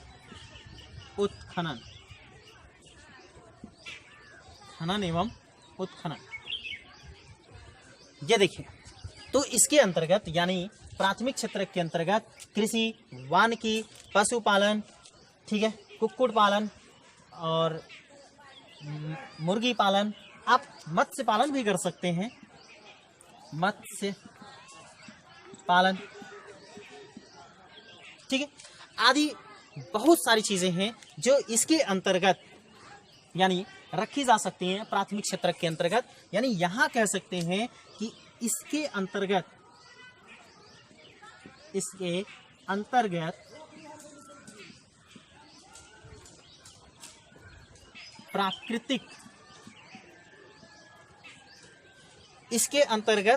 प्राकृतिक उत्पादन या प्राकृतिक उत्पाद शामिल होते हैं। जैसे कृषि में व्यक्ति प्रकृति की सहायता लेता है, बिना प्रकृति की सहायता की कृषि नहीं हो सकती है। वहीं अगर हम वानिकी की बात करें तो वानिकी भी क्या है, बागवानी जो है वो भी प्रकृति है। और कृषि की बात अगर हम करते हैं तो गेहूं, चावल, जो धान वगैरह हम उगाते हैं वो भी प्रकृति से ही संबंधित है, वो भी प्रकृति में ही उगता है। वानिकी की बात कर रहे हैं, बागवानी की बात कर रहे हैं, पशुपालन की बात कर रहे हैं तो पशुपालन भी यानी जो पशुएं हैं उन पशुओं को मानव ने नहीं बनाया है, वे पशु बल्कि नेचर के द्वारा बनाए गए हैं, यानी प्रकृति के द्वारा बनाए गए हैं। आगे हम बात करें कुक्कुट पालन की बात कर रहे हैं, मधुमक्खी पालन की बात कर रहे हैं, तो ये सभी जो है मधुमक्खियों को हमने नहीं बनाया है, मानव ने नहीं बनाया है, बल्कि इसको नेचर ने बनाया है, प्रकृति ने बनाया है। तो यहाँ पर ये जो भी सारी चीजें शामिल हो रही हैं, जैसे मुर्गी पालन, मुर्गी को भी मनुष्यों ने नहीं बनाया है बल्कि ये जो है नेचर ने बनाया है। खनन एवं उत्खनन की बात करें तो यहाँ पर भी जो हम माइनिंग वगैरह करते हैं, कोयले वगैरह की खदान करते हैं, कोयले वगैरह खोद करके निकालते हैं, या जो और प्लूटोनियम वगैरह जैसे पदार्थों को खोद करके निकालते हैं, तो ये सभी मानव के द्वारा नहीं बनाए गए हैं, बल्कि ये सब क्या है, प्राकृतिक है, प्रकृति निर्मित है। तो यहाँ पर हम बात कर रहे हैं कि इसके अंतर्गत मत्स्य पालन की हम बात करें तो जो भी चीज़ें आती हैं वे सभी के सभी क्या होती हैं, प्राथमिक क्षेत्र के यानी प्राथमिक क्षेत्र के अंतर्गत होती हैं। यानी वे सभी उत्पाद जो प्राकृतिक से संबंधित होते हैं हम उन्हें प्राथमिक क्षेत्र के अंतर्गत रखते हैं, तो आप ऐसा कह सकते हैं। और यहाँ पर हमने लिख भी दिया है कि इसके अंतर्गत प्राथमिक उत्पाद शामिल होते हैं, इसके अंतर्गत प्राकृतिक उत्पाद शामिल होते हैं। तो आप इस बात को ध्यान में रखेंगे, आप लिख लेंगे, ठीक है, गॉट इट।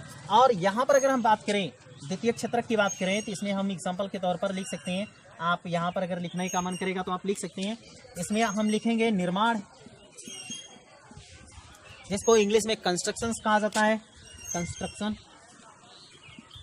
कंस्ट्रक्शन,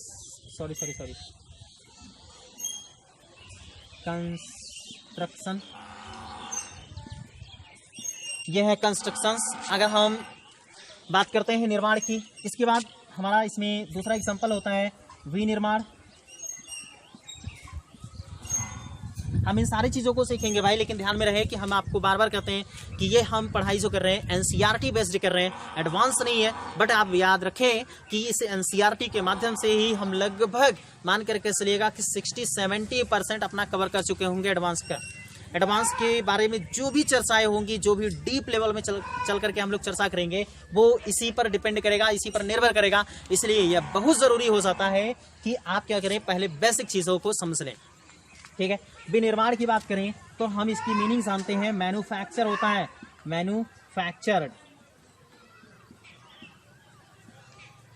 यह है मैन्युफैक्चर्ड। तो इसके अंतर्गत निर्माण एवं विनिर्माण क्रियाएं शामिल किए जाते हैं। ध्यान में रखें, निर्माण एवं विनिर्माण में मशीनों का उपयोग किया जाता है। तो द्वितीय क्षेत्र के अंतर्गत हम मशीनों का उपयोग करके किसी उत्पाद को बनाते हैं या उत्पाद प्राप्त करते हैं, जबकि प्राथमिक क्षेत्र में नेचर के द्वारा बनाया जाता है। जैसे गेहूं की अगर हम बात करें तो गेहूं हमने मशीन के द्वारा नहीं बनाया था, मुर्गी हमने मशीन के द्वारा नहीं बनाया था, मछली हमने मशीन के द्वारा नहीं बनाया है। अगर हम पशुओं की बात करें तो पशुओं को हमने मशीन के द्वारा नहीं बनाया है। तो ये सब जब हम मशीन के द्वारा नहीं बनाते हैं तो ये सभी प्राथमिक उत्पाद है, क्योंकि यह प्रकृति में है और प्रकृति के द्वारा हमें प्रदत्त है, प्रकृति के द्वारा हमें प्राप्त हुए हैं। लेकिन यहाँ पर अगर हम बात करें द्वितीय क्षेत्रक के अंतर्गत, तो द्वितीय क्षेत्रक में वही जो आप फेयर लवली लगाते हैं, जी हाँ, उसी की बात कर रहे हैं भाई। फेयर लवली जो लगाते हैं वो भी क्या है, आपका द्वितीय क्षेत्रक के अंतर्गत आएगा, क्योंकि फेयर लवली को प्रकृति नहीं बनाता है।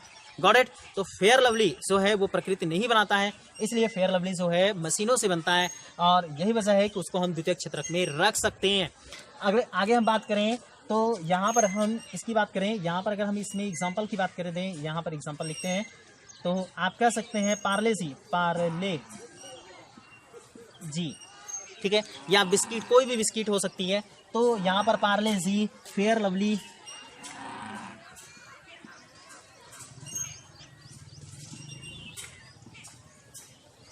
पार्ले जी, फेयर लवली, ये जो सभी चीज़ें हैं ये सभी क्या है, ये मशीनों के द्वारा निर्मित किए जाते हैं, प्रकृति निर्मित नहीं करती है।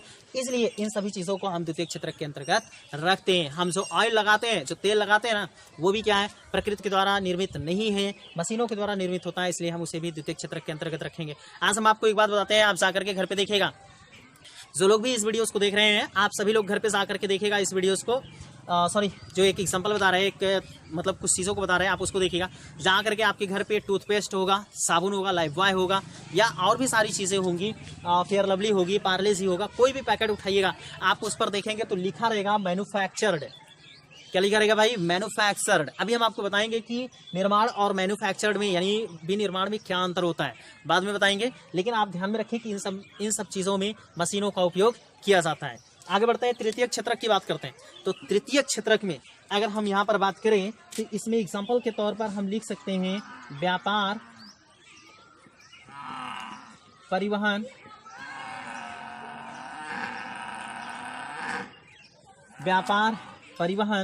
संचार,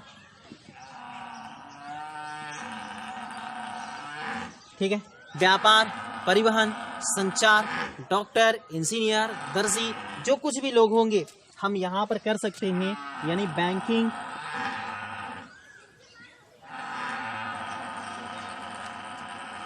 कर दें। इसके बाद परिवहन तो लिख ही रखे हैं, तो बीमा, स्वास्थ्य, पर्यटन, बीमा, स्वास्थ्य, पर्यटन,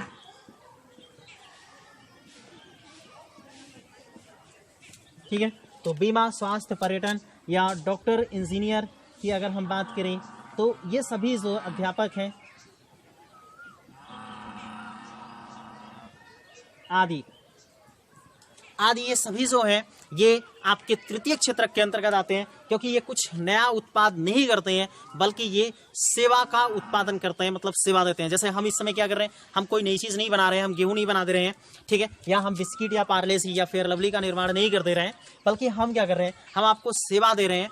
आप कहते हैं कि सर क्या करिए, हमें कोचिंग पढ़ाइए, तो हम आपको कोचिंग पढ़ाते हैं, आप हमारी कोचिंग में आते हैं, हम आपको कोचिंग पढ़ाते हैं, तो आपसे उसको मतलब जो भी हम आपको टाइम देते हैं, जो भी हम आपकी सेवा करते हैं, उस सेवा के बदले में हम आपसे जो कुछ भी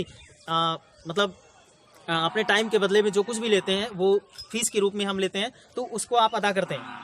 तो ये भी देखिए कि यहाँ पर ये सभी चीज़ें क्या हैं, हम इन सभी चीज़ों को बोल सकते हैं कि ये मानव के द्वारा किए गए सभी कार्य हैं, सभी क्रियाएं हैं। तो मानव के द्वारा किए गए सभी क्रियाओं को हम 3 रूपों में बांट सकते हैं, प्राथमिक क्षेत्रक, द्वितीय क्षेत्रक और तृतीय क्षेत्रक। यानी मानव के द्वारा किए गए सभी कार्यों को हम 3 क्षेत्रों में, 3 ग्रुपों में बांट सकते हैं, प्राथमिक क्षेत्रक, द्वितीय क्षेत्रक और तृतीय क्षेत्रक। प्राथमिक क्षेत्रक में कृषि, वानिकी, पशुपालन, कुक्कुट पालन, मुर्गी पालन, खनन, उत्खनन एवं मत्स्य पालन आदि सभी वे प्राकृतिक क्रियाएं शामिल होती हैं जो मानव के द्वारा नहीं किए जाते हैं। लेकिन अगर हम बात करें द्वितीय क्षेत्रक में, द्वितीय क्षेत्रक में क्या होता है, द्वितीय क्षेत्रक में निर्माण और विनिर्माण से संबंधित जितनी भी क्रियाएं होती हैं उसे शामिल किया जाता है। जैसे हमने आपसे कहा कि पार्ले-जी, फेयर लवली, ठीक है, पार्ले-जी, फेयर लवली और जो कुछ भी आप ऑयल वगैरह लगाते हैं, आप इन सबको देखेंगे तो इन सबको मानव क्या करता है, मशीनों के माध्यम से बनाता है।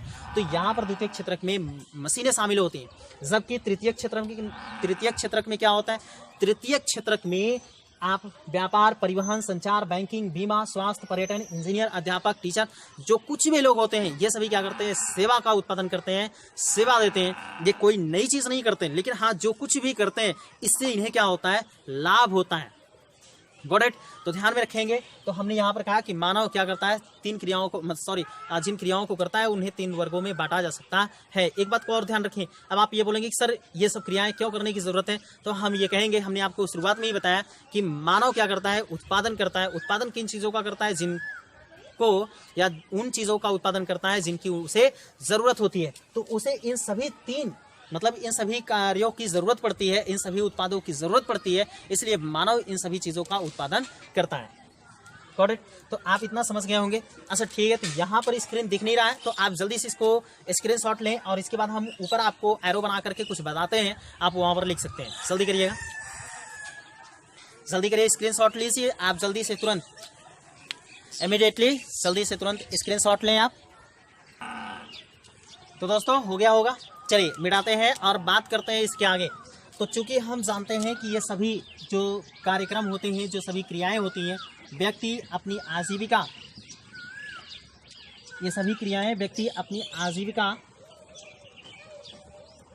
निर्वहन और ज़रूरतों की पूर्ति करने के लिए करता है। तो इस तरह से इसको आप लिख सकते हैं, अगर आपका मन करे तो आप जहाँ पर एग्जाम्पल लिखे थे उसी के नीचे आप लिख सकते हैं। यहाँ पर जगह नहीं था इसलिए हमने मिटा दिया इसको, और आप यहाँ पर लिख सकते हैं इसके नीचे। तो हम यहाँ पर इस तरह से तीर बना देते हैं, आप इसको ऐसे लिख सकते हैं। निष्कर्ष के तौर पर आपको अगर लिखने का मन करे तो आप लिख सकते हैं, क्योंकि इन सभी क्रियाकलापों से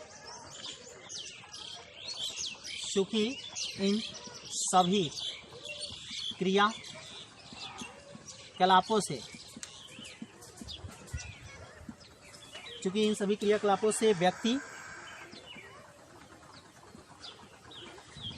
अपनी आजीविका, ध्यान में रखें भाई। तो यहाँ पर हम आपको बताते चले कि आप क्या करें, जल्दी जल्दी लिख लें।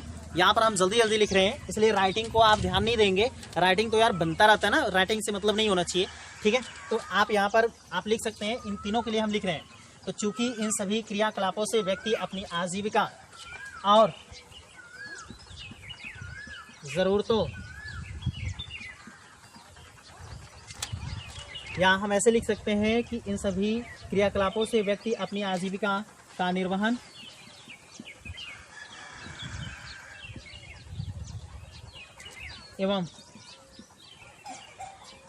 ज़रूरतों या आवश्यकताओं, ज़रूरतों की पूर्ति, ज़रूरतों की पूर्ति, इन सभी क्रियाकलापों से व्यक्ति अपनी आजीविका का निर्वहन एवं ज़रूरतों की पूर्ति करता है। ज़रूरतों की पूर्ति करता है या ज़रूरतों की पूर्ति, आप ऐसे लिख सकते हैं, ज़रूरतों की पूर्ति करने के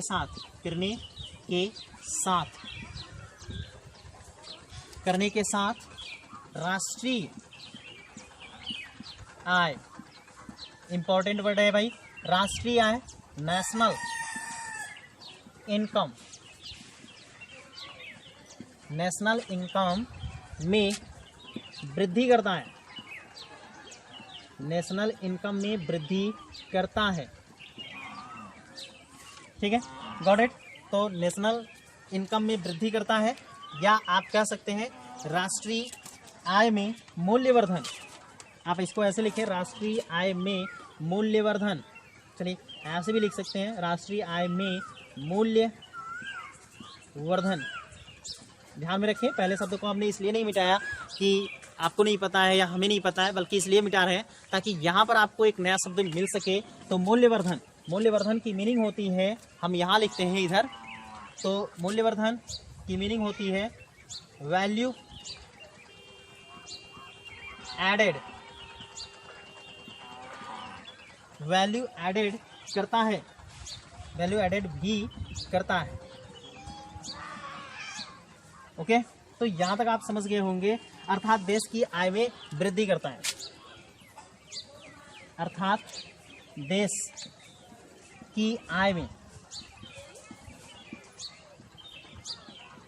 वृद्धि करता है। तो आप समझ गए होंगे। तो इन सब चीज़ों से, यानी हम लोग यहाँ पर देख रहे हैं कि प्राथमिक क्षेत्रक, द्वितीयक क्षेत्रक और तृतीयक क्षेत्रक, प्राथमिक क्षेत्रक, द्वितीयक और तृतीयक क्षेत्रक से जो भी व्यक्ति काम किया, तो उन सभी कार्यों को इसलिए व्यक्ति करता है कि ताकि उसकी आजीविका का निर्वहन हो सके, मतलब आजीविका चल सके, और साथ ही साथ वह अपनी आवश्यकताओं की पूर्ति भी कर सके। तो वही चीज़ हमने लिखा है, क्योंकि इन सभी क्रियाकलापों से व्यक्ति अपनी आजीविका का निर्वहन एवं ज़रूरतों की पूर्ति करने के साथ साथ राष्ट्रीय आय, नेशनल इनकम, बताएंगे आगे चल करके नेशनल इनकम आएगा आपको क्लास 10th में पढ़ने के लिए, मतलब बहुत अच्छे से मिलेगा। तो राष्ट्रीय आय, नेशनल इनकम में मूल्यवर्धन करता है। मूल्यवर्धन का मतलब कि वैल्यू ऐड कर देता है, वैल्यू एडेड। जैसे अगर मान लेते हैं कि हम क्या करें, कोई सामान विदेशों से खरीद कर लेकर के आए। जैसे अगर हम बात करें यहाँ पर, आप सभी लोग जानते हैं कि भारत क्या करता है, कच्चे तेलों का आयात करता है। कच्चे तेलों का आयात करने वाला लगभग पूरे विश्व में दूसरे या तीसरे नंबर पे मतलब रहता है। आयात करने वाला देश दूसरे और तीसरे नंबर पे बना है। तो ये भारत की स्थिति है, क्योंकि भारत में आबादी भी बहुत ज़्यादा है, और इसके साथ साथ हम क्या करते हैं, हम कच्चे तेलों को आयात करके अपने यहाँ उसको फिर से शुद्धिकरण करके, उसको तैयार करके हम फिर दूसरे देशों में बेच देते हैं, जैसे छोटे देशों में। ठीक है, तो इस बात को आप याद रखें। तो यहाँ पर भी यही क्या है, अगर हमने क्या किया, अगर हमने बात करना शुरू की, हमने सऊदी अरब से तेल को खरीदा। अगर हम मान लेते हैं कि सऊदी अरब से हमने 50 रुपये, या चलिए मान लेते हैं कि 30 रुपये लीटर पेट्रोल खरीदा, हमने वहाँ से कच्चा पेट्रोल को खरीदा। लेकिन अब हम यहाँ पर क्या करेंगे, उस कच्चे पेट्रोल को संशोधित करेंगे, यानी अच्छा बनाएंगे, उसमें जो भी कमियाँ रहेंगी उसको दूर करेंगे। तो उसको दूर करने के बाद हम फिर क्या करेंगे, उसको बेचेंगे। तो हमने 30 रुपये में खरीदा था, लेकिन अब हम 30 रुपये में नहीं, बल्कि हम उसको 40-50 रुपये में, यानी 40-50 रुपये लीटर वहाँ पर बेचेंगे। ठीक है, तो ये हो गया वैल्यू एडेड। हमने 30 रुपये का खरीदा, अब हम उसको 50 रुपये में बेच रहे हैं। तो इसका मतलब ये हुआ कि हमने क्या कर दिया, उसमें वैल्यू ऐड कर दिया। तो वही चीज़ यहाँ पर भी आपको समझने की ज़रूरत है कि यहाँ पर क्या है कि इन सभी क्षेत्रों में जो भी व्यक्ति कार्य करता है, उनको हमने क्या कहा कि चूँकि इन सभी क्रियाकलापों से व्यक्ति अपनी आजीविका का निर्वहन करता है, मतलब जीता भी है, खाता पीता भी है, आजीविका का भी निर्वहन करता है, एवं ज़रूरतों की पूर्ति करने के साथ साथ, आजीविका का निर्वहन एवं ज़रूरतों की पूर्ति करने के साथ साथ राष्ट्रीय आय यानी नेशनल इनकम में मूल्यवर्धन का मतलब समझ में आना, जो वैल्यू को बढ़ा देना, जो अभी हमने तेल की बात की, तो मूल्यवर्धन में मूल्यवर्धन भी करता है, अर्थात देश की आय में वृद्धि करता है। Got it. तो दोस्तों ये था मानव के द्वारा किया गया कार्य, 3 क्षेत्रकों में बांटा गया। चूंकि अगर हम यहाँ पर बात करें तो ये मानव के द्वारा किया जा रहा है और मानव इनसे क्या करता है, इनसे अपनी सारी चीज़ों की ज़रूरतों की पूर्ति करता है। इसलिए इन्हें हम यहाँ पर कह सकते हैं कि इन्हें या इसलिए इन्हें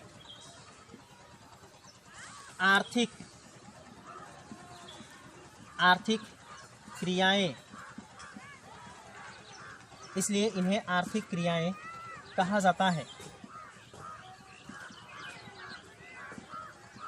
तो भाई 5 मिनट की वीडियोस और बची है, 5 से 7 मिनट की वीडियोस और बची है, तो इसलिए हम इन्हें क्या करते हैं, आर्थिक क्रियाएं कहते हैं।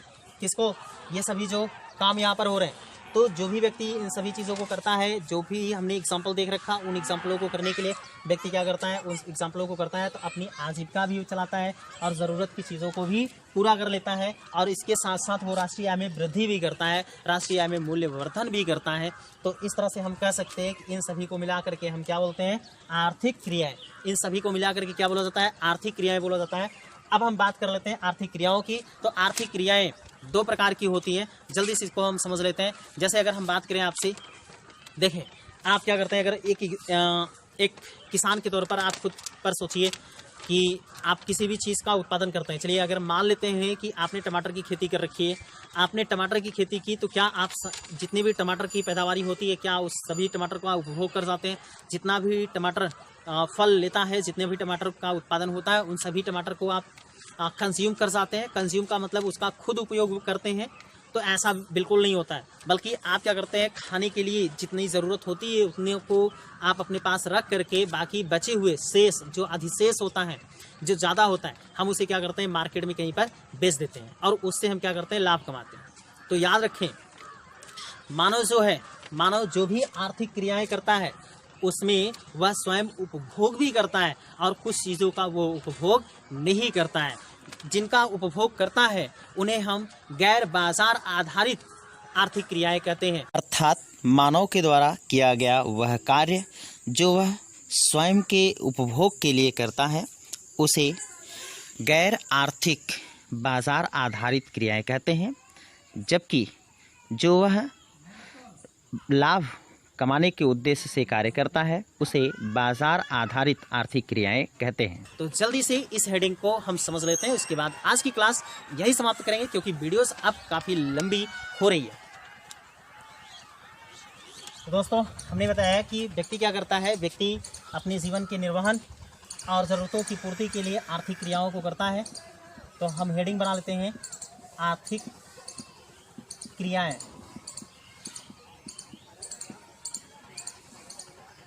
आर्थिक क्रियाएं, तो हमने अभी एग्जाम्पल के तौर पर बताया कि व्यक्ति क्या करता है, जिन चीज़ों का उपयोग वो स्वयं के लिए करता है उसे हम गैर बाजार आधारित आर्थिक क्रियाएं कहते हैं, जबकि जिनका उपयोग यानी जिनका उत्पादन या जिन चीज़ों को वह लाभ कमाने के लिए करता है उसे हम बाजार आधारित आर्थिक क्रियाएं कहते हैं। इसके अंतर्गत अगर हम बात करें तो सरकारी सेवा क्षेत्र के लोग भी आ जाते हैं जो बाजार आधारित क्रियाओं को करते हैं। तो जल्दी से हम इसको नोट कर लेते हैं, इसमें कुछ है नहीं, आप समझ जाएंगे। तो हम इसमें लिख सकते हैं, पहला है बाजार क्रियाएं,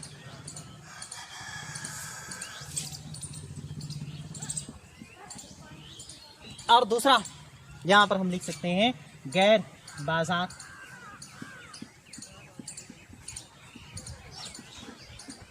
क्रियाएं। बाजार क्रियाएं और गैर बाजार क्रियाएं। अगर हम बाजार क्रियाओं की बात करें तो बाजार क्रियाओं के अंतर्गत बाजार क्रियाएं, इसमें होता क्या है कि इसमें वेतन, आप ऐसे कर सकते हैं, इसमें वेतन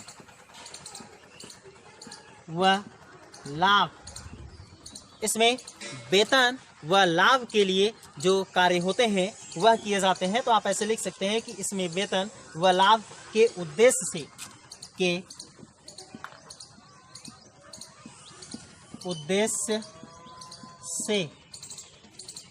किए गए कार्य शामिल होते हैं।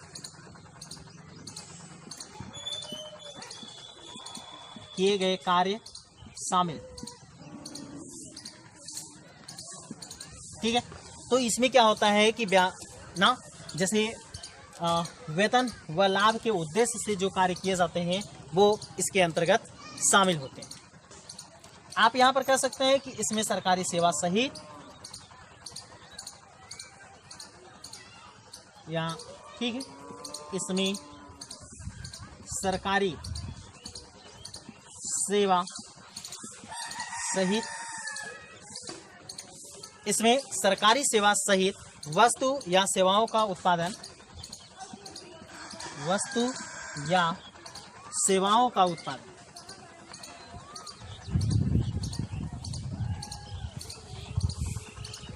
वस्तु या सेवाओं का उत्पादन शामिल है। Got it? तो ध्यान में रखेंगे इसके अंतर्गत यानी बाजार आधारित क्रियाएं जो होती हैं या खास तौर पर वेतन व लाभ के उद्देश्य से किया गया कार्य होता है। इस वर्ड को याद रखेंगे भाई। तो वेतन व लाभ के उद्देश्य से जो भी कार्य किए जाते हैं हम उसे बाजार आधारित कार्य कहते हैं। जैसे अगर आप टीचर बन जाते हैं तो आप लाभ के उद्देश्य से काम करते हैं, आप इसे कह सकते हैं बाजार आधारित क्रियाएं। ठीक है।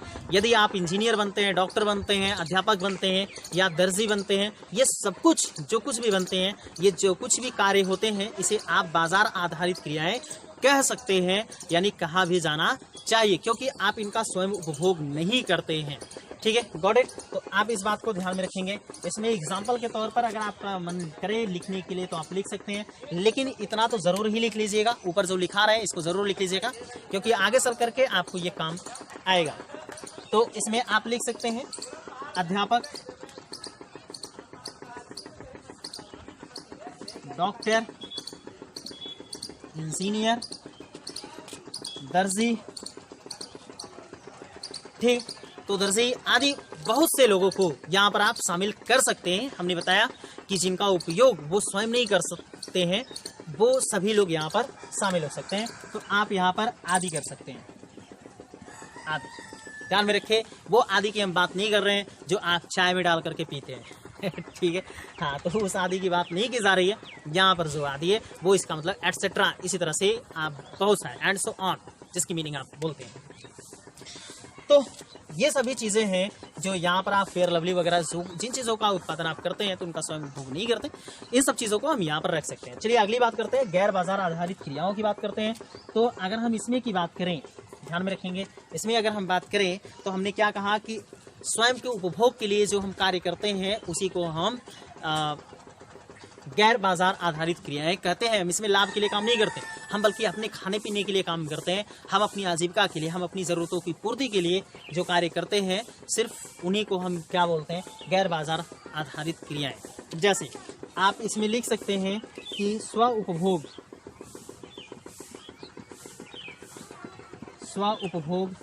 के उद्देश्य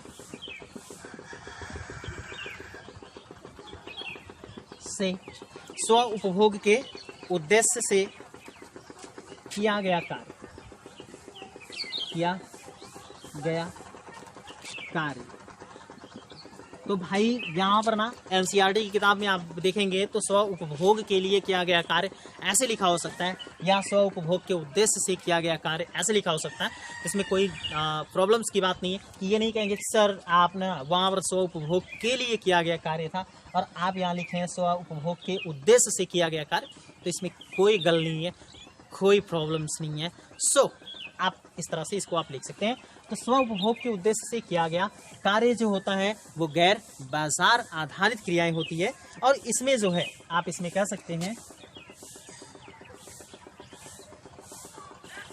चलिए हम नीचे तीर लगा करके लिख देते हैं, इसमें आप ऐसे लिखेंगे, इसमें प्राथमिक उत्पादों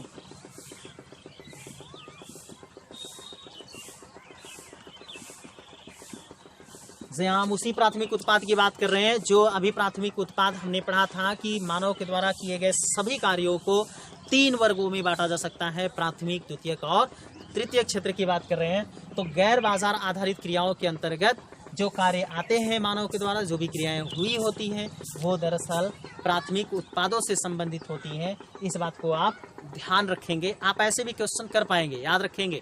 ठीक है, इसलिए क्वेश्चन कहीं से भी किसी भी तरह से बनाए जा सकते हैं और इसलिए आपको हर चीज़ों को, हर पक्षों को ध्यान में रखने की ज़रूरत होगी। तो यहाँ पर हमने लिखा कि इसमें प्राथमिक उत्पादों का उपभोग और प्राथमिक उत्पादों का उपभोग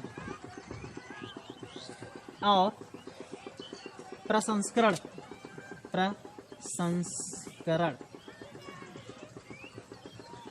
शामिल है। इसमें प्रसंस्करण तथा अचल संपत्तियों का आप पूरा लिख लेंगे, तथा अचल संपत्तियों का स्वलेखा उत्पाद शामिल है। योग का स्वलेखा उत्पादन शामिल है। Got it? इसमें ये सभी चीज़ें शामिल हैं। तो आप क्या करेंगे, आप इन दोनों का स्क्रीनशॉट लेकर के रख सकते हैं, स्क्रीनशॉट लेकर के देख सकते हैं। तो ध्यान में रखें, यहाँ पर हमने क्या कहा, बाजार आधारित क्रियाएं वे होती है जो लाभ के उद्देश्य से कार्य किए जाते हैं, जबकि गैर बाजार आधारित क्रियाएं वे होती हैं जो स्वयं उपभोग के लिए, स्वयं प्रयोग के लिए किए जाते हैं, उन्हें हम गैर बाजार आधारित क्रियाएं कहते हैं। ठीक है, इसके अंतर्गत ये सभी चीज़ें होती है। तो यहाँ पर आप एग्जाम्पल के तौर पर लिख सकते हैं। इसमें अगर आपके मन करे एग्जाम्पल लिखने के लिए, चलिए हम यहाँ पर रेड पेन चेक करते हैं, मतलब रेड पेन से लिखते हैं। तो अगर यहाँ पर एग्जाम्पल आपका मन कर रहा है लिखने के लिए तो लिख सकते हैं। आप लोगों में से कई लोग ये बोलेंगे कि सर मुझे याद हो गया, तो भाई कोई बात नहीं है, लेकिन लिख लेंगे ना तो आपको फिर से एनसीईआरटी पढ़ने की कोई ज़रूरत नहीं पड़ेगी। यहाँ पर अगर एक एक घंटे का हम टाइम दे रहे हैं, इतना चिल्ला रहे हैं, शोरगुल कर रहे हैं, तो इसके पीछे कुछ ना कुछ रीज़न होगा। आपका जो भी एनसीईआरटी है उसका पूरा निचोड़ निकाल करके रख देंगे। आप यकीन मानिएगा, इससे बेहतर आप एनसीईआरटी को पढ़ करके सीख नहीं पाते पहली बार में, खासतौर पे मैं इसकी बात कर रहा हूँ। तो याद रखें कि यहाँ पर अगर हम एग्जाम्पल की बात कर रहे हैं तो एग्जाम्पल में आप कर सकते हैं, चलिए हमने लिखा भिंडी। अब ये मत कहिएगा सर आप एक दिन भिंडी आपके घर उत्पादन होता है इसलिए आपने भिंडी को यहाँ पर बार बार लिखना शुरू किया, जितने भी लेक्चर देना शुरू किए हैं आप उन सभी में भिंडी का नाम लेते हैं। तो नहीं भाई, आप लौकी का नाम, सॉरी लौकी भी मैंने मेरे घर, सॉरी लौकी आज सही बता दें तो लौकी का उत्पादन मेरे घर नहीं हुआ था, वो कहीं और से आया था। तो आप लौकी लिख सकते हैं, भिंडी लिख सकते हैं, करेला लिख सकते हैं, नेनुआ लिख सकते हैं, पालक लिख सकते हैं, मेथी लिख सकते हैं, मतलब जो कुछ भी है, जिन चीज़ों का उत्पादन हम अपनी आवश्यकताओं की पूर्ति के लिए करते हैं, यानी खासतौर पर अपने उपभोग के लिए करते हैं, हम उन्हें गैर बाजार आधारित क्रियाएं कहते हैं। तो यहाँ पर भिंडी, लौकी, टमाटर वगैरह आप कर सकते हैं, भिंडी और टमाटर। चलिए आदि कर देते हैं भाई। तो ये सभी जो चीज़ें हैं हम इन्हें बोलते हैं गैर बाजार आधारित क्रियाएं। तो अब तक हमने देखा, आज हमने जो भी लेक्चर पढ़ा दोस्तों, आज का लेक्चर यही समाप्त करेंगे। लेकिन आज हमने जो पढ़ा उसको हम एक बार रिवाइज कर दें। तो आज हमने शुरुआत में सबसे पहले पढ़ने की कोशिश की मानव संसाधन क्या है। हमने ये देखा कि मानव संसाधन क्या है, फिर हमने ये भी समझने की कोशिश की कि मानव संसाधन को मानव कोशे में कैसे बदला जा सकता है। फिर इसके आगे हमने विशेष डिटेल में चर्चा करते हुए हम आगे बढ़े, और आगे बढ़ते समय हमने ये भी देखा कि मानव के द्वारा जो भी क्रियाएं की जाती हैं उन सभी क्रियाओं को हम 3 वर्गों में बांट सकते हैं, प्राथमिक क्षेत्रक, द्वितीयक क्षेत्रक और तृतीयक क्षेत्रक। प्राथमिक क्षेत्रक के अंतर्गत हम जिन क्रियाओं को रखते हैं वह प्रकृति से संबंधित होती हैं, नेचर से संबंधित होती हैं। जैसा कि हमने देखा वन की, कृषि, मधुमक्खी पालन, कुक्कुट पालन और पशुपालन, ये सभी चीज़ें। इसके बाद द्वितीय क्षेत्रक के अंतर्गत निर्माण और विनिर्माण जैसे कार्यक्रम शामिल किए जाते हैं। हमने आपको बताया, अभी के लिए आप इतना जानते रहेंगे कि निर्माण और विनिर्माण के अंतर्गत जो भी क्रियाएं की जाती है, जो भी आर्थिक क्रियाएं की जाती है, अब तो समझ में आ गया होगा ना, यानी मानव के द्वारा जो कुछ भी काम किया जा रहा है अपनी जरूरतों को पूरा करने के लिए, हमने नीचे लिख दिया था, उन सभी को आर्थिक क्रियाएं कहती है। यानी द्वितीय क्षेत्रक के अंतर्गत जो भी आर्थिक क्रियाएं की जाती हैं, द्वितीय क्षेत्रक के अंतर्गत जो भी आर्थिक क्रियाएं की जाती हैं उसमें मशीनों का उपयोग किया जाता है। तो ध्यान में रखें, जिन चीज़ों का उत्पादन मशीनों के माध्यम से किया जाता है हम उन्हें द्वितीय क्षेत्रक के अंतर्गत रखते हैं। इसमें आपने देखा था कि निर्माण और विनिर्माण, आपको भले ही निर्माण और विनिर्माण की मीनिंग ना समझ में आई हो, लेकिन द्वितीय क्षेत्रक तो समझ में आ गया होगा कि अच्छा मशीन का उपयोग किया जाएगा, जैसे पार्ले-जी और फेयर लवली, फेस वॉश वगैरह वगैरह, साबुन, सॉप वगैरह, जो कुछ भी आप यूज करते हैं वह सभी आपका द्वितीय क्षेत्रक के अंतर्गत आएगा, जबकि मछली पालन, मुर्गी पालन, कुक्कुट पालन, खनन उत्खनन ये सभी प्राथमिक क्षेत्र के अंतर्गत आएगा। फिर इसके बाद हम तृतीयक क्षेत्रक में बढ़े। तृतीयक क्षेत्रक में हमने ये कहा कि सेवा क्षेत्रक है। तृतीयक क्षेत्रक को हम सेवा क्षेत्रक के नाम से भी जानते हैं। तो सेवा क्षेत्रक उसे इसलिए कहा जाता है क्योंकि उसमें तृतीयक क्षेत्रक में सेवा ही किया जाता है। ठीक है, तो यहाँ तक हमने पढ़ रखा था। सेवा क्षेत्रक के अंतर्गत हमने देखा कि परिवहन, संचार, दुकानदारी वगैरह वगैरह, होटल मैनेजमेंट वगैरह जो भी सारी चीज़ें होती हैं, डॉक्टर, इंजीनियर, ये सभी सेवा क्षेत्र के अंतर्गत आते हैं। ये भी उत्पादन करते हैं। अब यहाँ पर एक चीज़ तो आपको समझ में आ गया होगा कि अच्छा, जो सेवा क्षेत्र के अंतर्गत जो उत्पादन किया जाता है उसका उपभोग व्यक्ति स्वयं नहीं करेगा, और जब उसका उपभोग व्यक्ति स्वयं नहीं करेगा तो इसका मतलब ये हुआ कि वो कार्य क्यों करता है? लाभ कमाने के लिए। और ऐसी आर्थिक क्रियाओं को कहाँ रखा जा सकता है? आप बाजार आधारित क्रियाओं में रख सकते हैं। याद आ रहा है कि नहीं आ रहा है? ठीक है, जैसे होटल में जो व्यक्ति होटल में खाना बनाता है वो परोसता है और फिर मतलब बनाने के बाद दूसरों को परोस देता है, वो स्वयं नहीं खाता है, यानी दूसरों को खिलाने के लिए वो ऐसा उत्पादन करता है, तो वो उसे हम बोलेंगे बाजार आधारित क्रियाएं, क्योंकि वो उससे लाभ लेना चाहता है। 2 रोटी, 5 रोटी, 4 रोटी जो भी देता है, आपके 10 रुपये, 20 रुपये, 25 रुपये, 50 रुपये जो भी थाली देते हैं, इस तरह से बेच करके वो अपने लाभ को कमाता है या लाभ लेने की कोशिश करता है। तो यहाँ तक हम लोग समझ रखे थे। अब आपसे ध्यान में रखें कि क्वेश्चन इसी तरह से घुमा करके किसी भी टाइप से पूछे जा सकते हैं। क्वेश्चन पूछने का कोई भी तरीका नहीं होता है कि कैसे क्वेश्चन पूछा जा सकता है। सो आप लोग अगर विषय की गहराई से समझ बनी रहेगी आपकी विषय पर, तो आप क्वेश्चन को डील कर पाएंगे, क्वेश्चन को समझ पाएंगे। अदरवाइज आप क्वेश्चन को कभी सॉल्व नहीं कर पाएंगे, इस बात को जानते रहिए। क्योंकि अगर यहीं पर हम बात पूछें, अगर हम आपसे क्वेश्चन बोल सकते हैं कि द्वितीय क्षेत्रक के अंतर्गत किए गए कार्यों को शामिल किया जाता है। फिर से समझेंगे, द्वितीय क्षेत्रक के अंतर्गत किए गए कार्यों को शामिल किया जाता है। पहला, बाजार आधारित क्रियाओं के अंतर्गत। दूसरा, गैर बाजार आधारित क्रियाओं के अंतर्गत।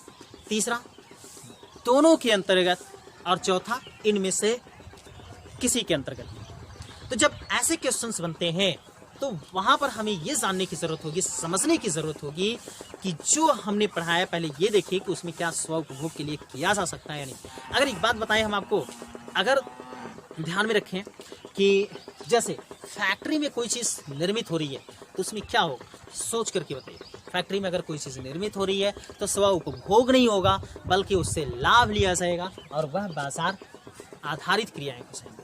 बाजार आधारित आर्थिक क्रियाएं, ऐसे भी लिखा हो सकता है कि ध्यान में रखेंगे, बाजार आधारित आर्थिक क्रियाएं, तो ऐसे भी लिखा हो सकता है, इसलिए इस बात को जानते रहे। अगर वही हम बात करें कि एक मोटर चालक है जो गाड़ी चलाता है, जीप चलाता है या बस चलाता है और लोगों को एक स्थान से दूसरे स्थान पर लेकर के जाता है और पहुंचाता है, तो आप ऐसे में बताइए क्या, अगर आपसे ये पूछता है कि वो कौन सी क्रियाएं करता है, बाजार आधारित क्रियाएं करता है या फिर गैर बाजार आधारित क्रियाएं करता है, तो आपको जी आप लोगों के मन में चल रहा होगा क्वेश्चन, आप लोग अब तक जान गए होंगे। तो वो बाजार आधारित क्रियाएं करता है, क्योंकि वो एक स्थान से व्यक्ति को उठा करके कहीं पर दूसरी जगह पर लेकर जाता है, मतलब परिवहन के माध्यम से सफर, ठीक है, ड्रॉप करता है, छोड़ता है, इसे हम बोलते हैं बाजार आधारित क्रियाएं।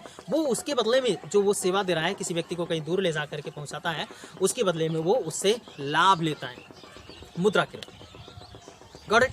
तो विषय की समझ ऐसी होनी चाहिए, विषय की समझ इतनी बेहतर होनी चाहिए कि कहीं से भी कोई भी क्वेश्चन आए तो आप उसको डील कर सके, उसे समझ पाए। अदरवाइज ध्यान रखें कि विषय इतना आसान नहीं है, अर्थशास्त्र जैसा विषय इतना आसान नहीं है कि इतने आसान तरीके से आप उसे समझ सकें। अगर यकीन ना हो तो लेक्चर मत देखिए, और लेक्चर देखे बिना आप क्या करना शुरू करिए, टॉपिक को पढ़ना शुरू करिए। भेजा जो है ना, जो गाँव की भाषा में आप कहते हैं ना, तो भेजे का भेजा फ्राई हो जाएगा। इसलिए मैंने आपसे बस यही कहने की कोशिश की कि आपको यहाँ पर जो कंटेंट दिखाए जा रहे हैं, आप उनका स्क्रीनशॉट लें, उनको देखें, समझें, पढ़ें और फिर नोट्स बनाते हुए आगे चलें। इसके बाद आपको अगर एनसीईआरटी पढ़ने का मन करता है तो आप एनसीईआरटी पढ़ें, मुझे कोई दिक्कत नहीं है। आप पहले भी पढ़ेंगे, बाद में भी पढ़ेंगे, तभी मुझे कोई दिक्कत नहीं है। लेकिन मैं बस ये चाहता हूँ कि आपको ये जो सारी चीज़ें समझाई जा रही हैं ये समझ में आ जानी चाहिए। ठीक है, तो दोस्तों अब बहुत ज़्यादा देर हो चुकी है, लगभग आज वीडियो काफ़ी लंबी बन चुकी है, तो अब मैं इससे ज़्यादा नहीं बोलूँगा। और आज बस इतना ही बहुत है। दीजिए मुझे इजाज़त। जय हिंद, जय भारत।